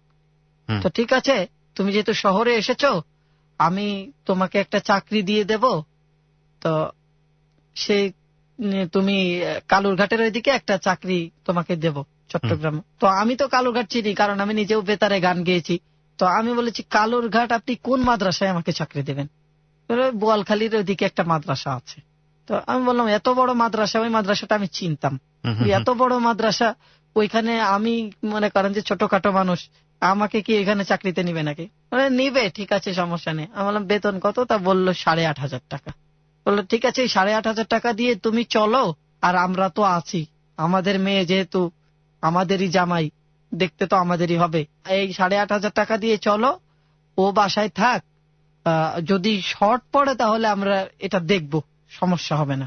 তো এই বলে আমাকে কালুরঘাটের গাড়িতে না নিয়ে আমাকে ওই চট্টগ্রামের অলংকার নামে একটা জায়গা আছে, তো ওইখান থেকে আমাকে পলিসি করে মাগুরার গাড়িতে উঠিয়ে দিল। মাগুরার গাড়িতে উঠে দেওয়ার পর সকালবেলা আমি মাঝে মাঝে চিন্তা করি যে কিরে, কালুরঘাট যাইতে 10 টাকার ভাড়া এত কোন তো লাগে না। পরে মেয়ের বাবা আমার সাথে ছিল, পরে আমি বললাম যে আপনি কোথায় নিয়ে যাচ্ছেন? পরে গাড়িতে ওঠার পরেও আমাকে বললো যে এরকম এরকম, আমরা মেয়ে তোমার সাথে দেব না। ঠিক আছে, আপনি নর্মালে বলতেন, আমি আমার মতো করে চলে আসতাম, ওকে আমি জাস্ট একটা কথাই বলে আসতাম, কিন্তু আপনি ওর সাথে আমাকে এইভাবে করে দিলেন। ঠিক আছে, আপনি যে চট্টগ্রামের বুক থেকে আজকে ওকে আর আমাকে আলাদা করে দিলেন, এই চট্টগ্রামের বুকে ও আমার জীবনে থাক বা না থাক, এই চট্টগ্রামের বুকেই আমি বাড়ি গাড়ি যা করার করব। প্রিয় শ্রোতা, হাফেজ মোহাম্মদ আলাউদ্দিনের জীবনের গল্পে আবারও ফিরতে চাই। একেবারে শেষ ভাগে চলে এসেছি, বলুন তারপর কি করলেন? আমি বাড়িতে যাওয়ার পরে বাড়িতে সবাই খুশি যে মেয়েটাকে মেয়ের বাবা মা রেখে দিয়েছে আর আমার একারে পাঠিয়ে দিয়েছে। তখন ঈদের সময় আমার নিয়ে তো হচ্ছে যে আমি বিয়ে করলাম নতুন, ওকে নিয়ে আমি প্রথম ঈদটাই করার সুযোগ পাবো না, এটা হতেই পারে না। অর্থাৎ সেবার ঈদ হয়েছিল শনিবারে, আর এটা হচ্ছে বুধবারের ঘটনা। আচ্ছা, এরকম মানে ওই সঠিক কিবার ঈদ হয়েছিল অতটা আমার মনে নেই, জাস্ট ঈদের 2-3 দিন আগের ঘটনা। পরবর্তীতে আমি বাড়িতে ছিলাম, মনে করেন যে বাড়ি নিয়ে দেওয়ার পরে ঘড়ি ধরে 1 ঘন্টা 45 মিনিট, এর ভেতরে আমি একটা তালিমে গিয়েছি। মহিলাদেরকে গ্রামে গঞ্জে আলোচনা করে করে শোনানো হয় না, এক বাড়িতে জড়ো করে, ওরকম একটা তালিমে গিয়েছি। তালিমে যাওয়ার পরে যে ভাবির বাড়িতে তালিমে গিয়েছি, ওই ভাবির ফোন দিয়ে একজন মোটরসাইকেল আলাকে আমি শিখিয়ে দিলাম যে ভাই আপনি এরকম এরকম বলবেন যে আলাউদ্দিনের জন্য একটা পাঞ্জাবি পায়জামার মাপ দিতে যাচ্ছি, তা ওকে আমার একটু লাগবে, আমি পাঞ্জাবি পায়জামার মাপ দিয়ে আবার চলে আসব, ওকে নিয়ে দিয়ে যাব, এই পলিসি করে আপনি আমাকে মোহাম্মদপুর পর্যন্ত পৌঁছে দিবেন। ঠিক ও তাই করলো। আমার বাবা আমার কাছে বললো যে সমস্যা নেই আন্টি, আমি ওকে পাঞ্জাবি পায়জামার মাপ দিয়ে আবার আপনাদের এখানে দিয়ে যাব। পরবর্তীতে মোহাম্মদপুর আসার পরে আমি চলে আসলাম মোহাম্মদপুর থেকে মাগুরার বাসে উঠে মাগুরা। তুমি এইখানে আসার পরে আমি একা একা যেহেতু এসেছি, তাহলে তো আমার তো কিছু সিকিউরিটির বিষয় আছেই, কারণ এখানে পাহাড়ি এলাকা, যদি আমাকে কেউ মেরে ফেলে দেয় তাহলে কোনো কিছু করার নেই আমার। পরবর্তীতে ওইখানে খুলশি থানায় আমি বিষয়টা গিয়ে জানালাম, জানানোর পরে উনি ফোন করে বলে দেওয়ার পরে আমার সাথে কয়েকজন পুলিশ সদস্য গিয়ে ওইখানে ওর বাবাকে খোঁজ করলো, ওর মাকে খোঁজ করলো, করার পরে এবার বললো যে আপনার মেয়ে যদি হয় তাহলে আপনার কাছে থাকবে, আর যদি ওর ওয়াইফ হয়ে থাকে তাহলে ওর সাথে চলে যাবে। তো তখন ওর কাছে জিজ্ঞাসা করলো, ওর খালারা প্রথমে একটু পার্ট নিল যে ও যাবে না, ও যাবে না, আপনারা জিজ্ঞাসা করেন স্যার। আমি বললাম ঠিক আছে, মেয়ে যদি না যায় তাহলে আমি আপনাদের সাথে চলে যাব, কখনো মেয়ের দাবি নিয়ে চট্টগ্রামের বুকে আমি আর কোনোদিন আসবো না। তারপরে বিষয়টা হচ্ছে আমি এই কথা বলার পর বললো ঠিক আছে মেয়েকে আনা হোক। মেয়ে বললো যে আমি আমার মা বাবা ভাই বোন কাউকে চিনি না, আমি আমার স্বামীকে চিনি। কথা বলার সাথে সাথে পুলিশরা বললো ঠিক আছে এবার তাহলে আপনার মেয়েকে আপনারা নিজেরাই তুলে দিন। তারপরে আমরা চলে আসলাম। চলে আসার পর মানে গত কুরবানি ঈদের আগে আগে আবার আমরা ঢাকায় আসি, এই চট্টগ্রাম আসি। চট্টগ্রাম আসার পরে ভালোই চলছিল, ধরেন যে আমরা যাই আনি যাই খাই, ঠিক আছে, মোটামুটি ভালোই চলছিল এই রমজান মাস পর্যন্ত। ঠিক আছে, এই রমজানের একদিন আগে আমি ওর মায়ের বাসায় ওকে পাঠিয়েছিলাম। পাঠানোর পরে আসার সময় এক রিস্কাওয়ালার সাথে ওর পরিচয় হয়েছে। ও সেখানে বলেছে যে আমার বিয়ে হয়নি, এরকম এরকম আমার বাবা আমার মাকে ছেড়ে দিয়েছে, এই জন্য আমি কোথাও থাকতে পারি না, আমার এক একদিন এক এক জায়গায় থাকতে হয় এক একজনের বাড়িতে গিয়ে। তো ওই রিস্কাওয়ালা বলেছে ঠিক আছে, যদি তোমার এমনই হয় তাহলে আমি তোমাকে বিয়ে করব, আমিও আল্লাহর কাছে একটা দাম পাবো, ঠিক আছে তুমি আমার নাম্বারটা নিয়ে যাও। এইভাবে ওর সাথে ওই রিক্সাওয়ালার সম্পর্ক হয়। পরবর্তীতে আমি যখন বিষয়টা জানতে পারি, কারণ আমার একবার ছিল, তো আমি নাম্বারের কল রেকর্ডিং গুলো চেক করতে পারতাম। তো তখন আমি যখন বিষয়টা জানতে পারি, ও আবার কল রেকর্ডিং মোবাইল থেকে ডিলিট করে দিত। তো আগ্রাবাদ অফিস থেকে আমি কল রেকর্ডিং গুলো বের করতাম যে আসলে ও কি করে বা কোথায়। এমনি ওকে আমি ভালোবাসতাম বেশি, সন্দেহ বেশি হতো, ঠিক আছে, যে ও কোথায় যাচ্ছে কি করছে, এই বিষয়টা আমি একটু বেশি ফলো করতাম। তারপরে যখন আমি জানতে পারি তখন ওই ছেলেটাকে বলি যে ভাই এ কিন্তু আমার ওয়াইফ, এরকম এরকম। পরবর্তীতে ওই ছেলেটা আমাকে বলে কি, ঠিক আছে আপনার ওয়াইফ যেহেতু, আমি তো আগে জানতাম না, আমি এখন জানলাম, এর পরবর্তীতে আমি আর ওকে ডিস্টার্ব করব না। এর পরবর্তীতে হঠাৎ একদিন ও আমাকে বললো আমি আমার মার বাসায় যাচ্ছি। ওর মার বাসায় যাওয়ার কথা বলে যেদিন গিয়েছে ওই দিন রাত্রে ওই ছেলের সাথে হোটেলে ছিল, থাকার পরে পরের দিন সকালবেলা যখন আবার ওরা বের হয়েছে, তখন ওই এলাকার সবাই তো ধরেন যে ওর বাবা মার এলাকার সবাই চিনে যে ওর জামাইকে। পরে ওই ছেলের সাথে কথা বলতে বলতে যখন হাঁটছে, ও আর অতটা বুঝতে পারেনি যে এর সাথে এখন কথা বললে কি হবে। তখন কয়েকটা এলাকার ছেলে বলছে এই শিল্পী তোর জামাইকে, এই ছেলেটাকে। তখন ও ওই ছেলেদেরকে গালিগালাজ করেছে। গালিগালাজ করলে ওদের দুইজনকে মনে করেন যে ছেলেরা আটকে ফেলেছে। আটকে ফেলার পর আমাকে ফোন দিয়েছে যে এরকম এরকম এরকম, যে আমাকে প্রথমে ওই ছেলের পরিচয় দিয়ে বলা হচ্ছে আবুল খায়ের আপনার কি হয়। তো আমি আবার কি মনে করে বলে ফেলেছি আমার ভাই। তো তখন বলে যে আপনার ভাই যে একটা মেয়ে নিয়ে চলে আসছে। তা আমি বললাম মেয়েটার নাম কি?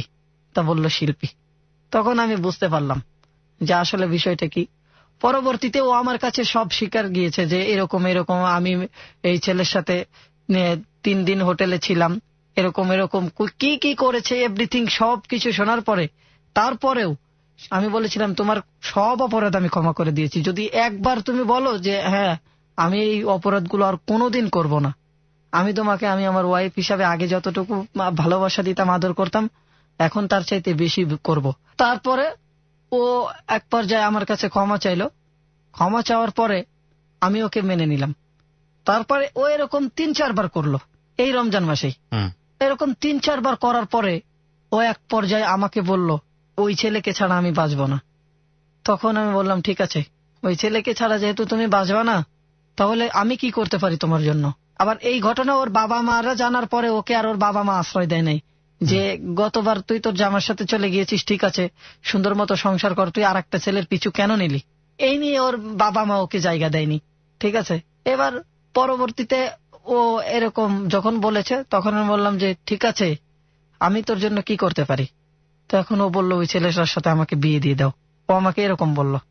তো বললাম শরিয়ত তো অনুমতি দেয় না যে একটা মেয়ে ডিভোর্স হওয়ার মিনিমাম 3 মাস 10 দিন, আবার কোন কোন জায়গায় আছে 4 মাস 10 দিন পরে ছাড়া বিবাহ হয়ই না।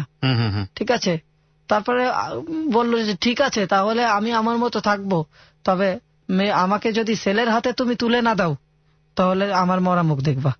পরবর্তীতে আমি কি করব, আমি চিন্তা করলাম যে ঠিক আছে ও হয়তো আমাকে একসময় কি মনে করে ভালোবেসেছিল আমি জানি না, আজ ও আমাকে হয়তো একা ফেলে চলে যাচ্ছে।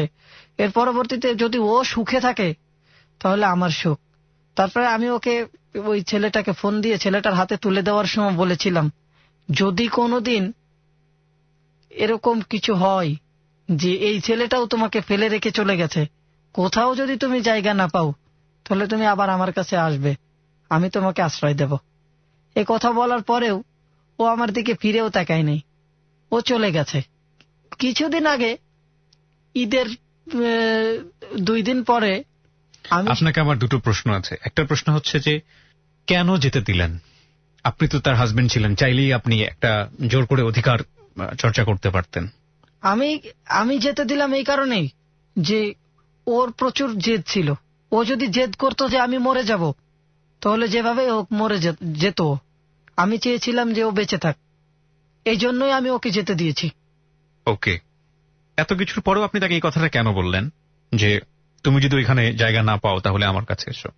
এই কথাটা বলেছি, আমি তো ওকে বলতে পারিনি। ও আমাকে বললেও আমি তো ওকে বলতে পারিনি। আপনি স্টিল তাকে লাভ করেন? আমি অবশ্যই তাকে লাভ করি। কত বছর হলো গিয়েছে আপনার কাছ থেকে? এই রমজানে গিয়েছে। এই রমজানে গিয়েছে, কিন্তু ঈদের 2 দিন পর আমি শুনেছি ওই ছেলেটাও নাকি ওকে ফেলে রেখে চলে গেছে। এখন কোথায় আছে? এখন ও কোথায় আছে?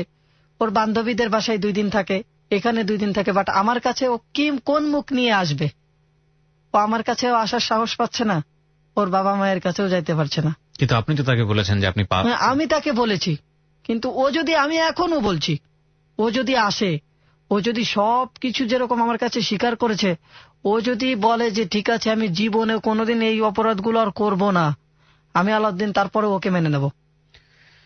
কি বলবেন আজকের এই জীবনের গল্পকে, সেই বলার দায়িত্ব আপনার হাতেই ছেড়ে দিলাম। শুধু একটা কথাই বলার আছে, ভেতরের মানুষটাই আসলে মানুষ, এবং এই মানুষটাকে যারা লালন করেন, এই মানুষটাকে যারা চিনতে পারেন, তারাই আসলে প্রকৃত মানুষ। সেই মানুষটার দুটো চোখ আছে কিনা, সেই মানুষটার একটা হাত আছে কিনা, সেই মানুষটা দেখতে সুশ্রী কিনা, সেটা যতটা গুরুত্বপূর্ণ, তার চাইতে অনেক বেশি গুরুত্বপূর্ণ অন্তরের মানুষটা কতটা আসল অর্থে তার মধ্যে মানুষ। যদি আজকে আলাউদ্দিন এখানে যা বলে গেল তার সম্পর্কে, নিজের সম্পর্কে, সেটা আমরা বিশ্বাস করি, তাহলে বলতে হবে আগাগোড়া আলাউদ্দিন অসম্ভব ভালো মাপের একজন মানুষ। এই ভালো মাপের মানুষের কাছ থেকে আমরা যদি কিছু আমাদের জীবনে নিতে পারি, যার দুটো চক্ষু নেই, জন্মের পরে সৃষ্টিকর্তা তাকে দেখার সুযোগ দেয়নি দুনিয়ার আলো কেমন, দুনিয়ার রং কেমন, দুনিয়ার মানুষের চেহারাগুলো কেমন হয়, যে মা তাকে পৃথিবীতে নিয়ে আসলো সেই মায়ের চেহারা কেমন, যে দাদি তাকে বড় করলো, যে হুজুররা তাকে এলেম দিল তাদের চেহারা কেমন, যে মানুষটিকে সে এত ভালোবাসে তার চেহারা কেমন, তাকে কিছুই দেখার সুযোগ দেয়নি, অথচ সে অন্তরের আলো দিয়ে পুরো দুনিয়াটাকে নিজের মতো করে সুন্দর করে দেখেছে। মাত্র 8 মাসে সে পবিত্র কোরআনের হাফেজ হয়েছে এবং সে দ্বীন ও ইলমের পথে সৎ থাকার চেষ্টা করেছে। এই মানুষটির কাছ থেকে যদি আমরা সৎ থাকার ব্যাপারে কিছুটা হলো শিক্ষা নিই, তাহলেই আমরা বলতে পারবো আমাদের আজকের এই অনুষ্ঠানটি ক্লোজ আপ প্রেজেন্স হ্যালো ইট 920 কিছুটা হলো সার্থক। আমরা শেষ করব প্রিয় শ্রোতা।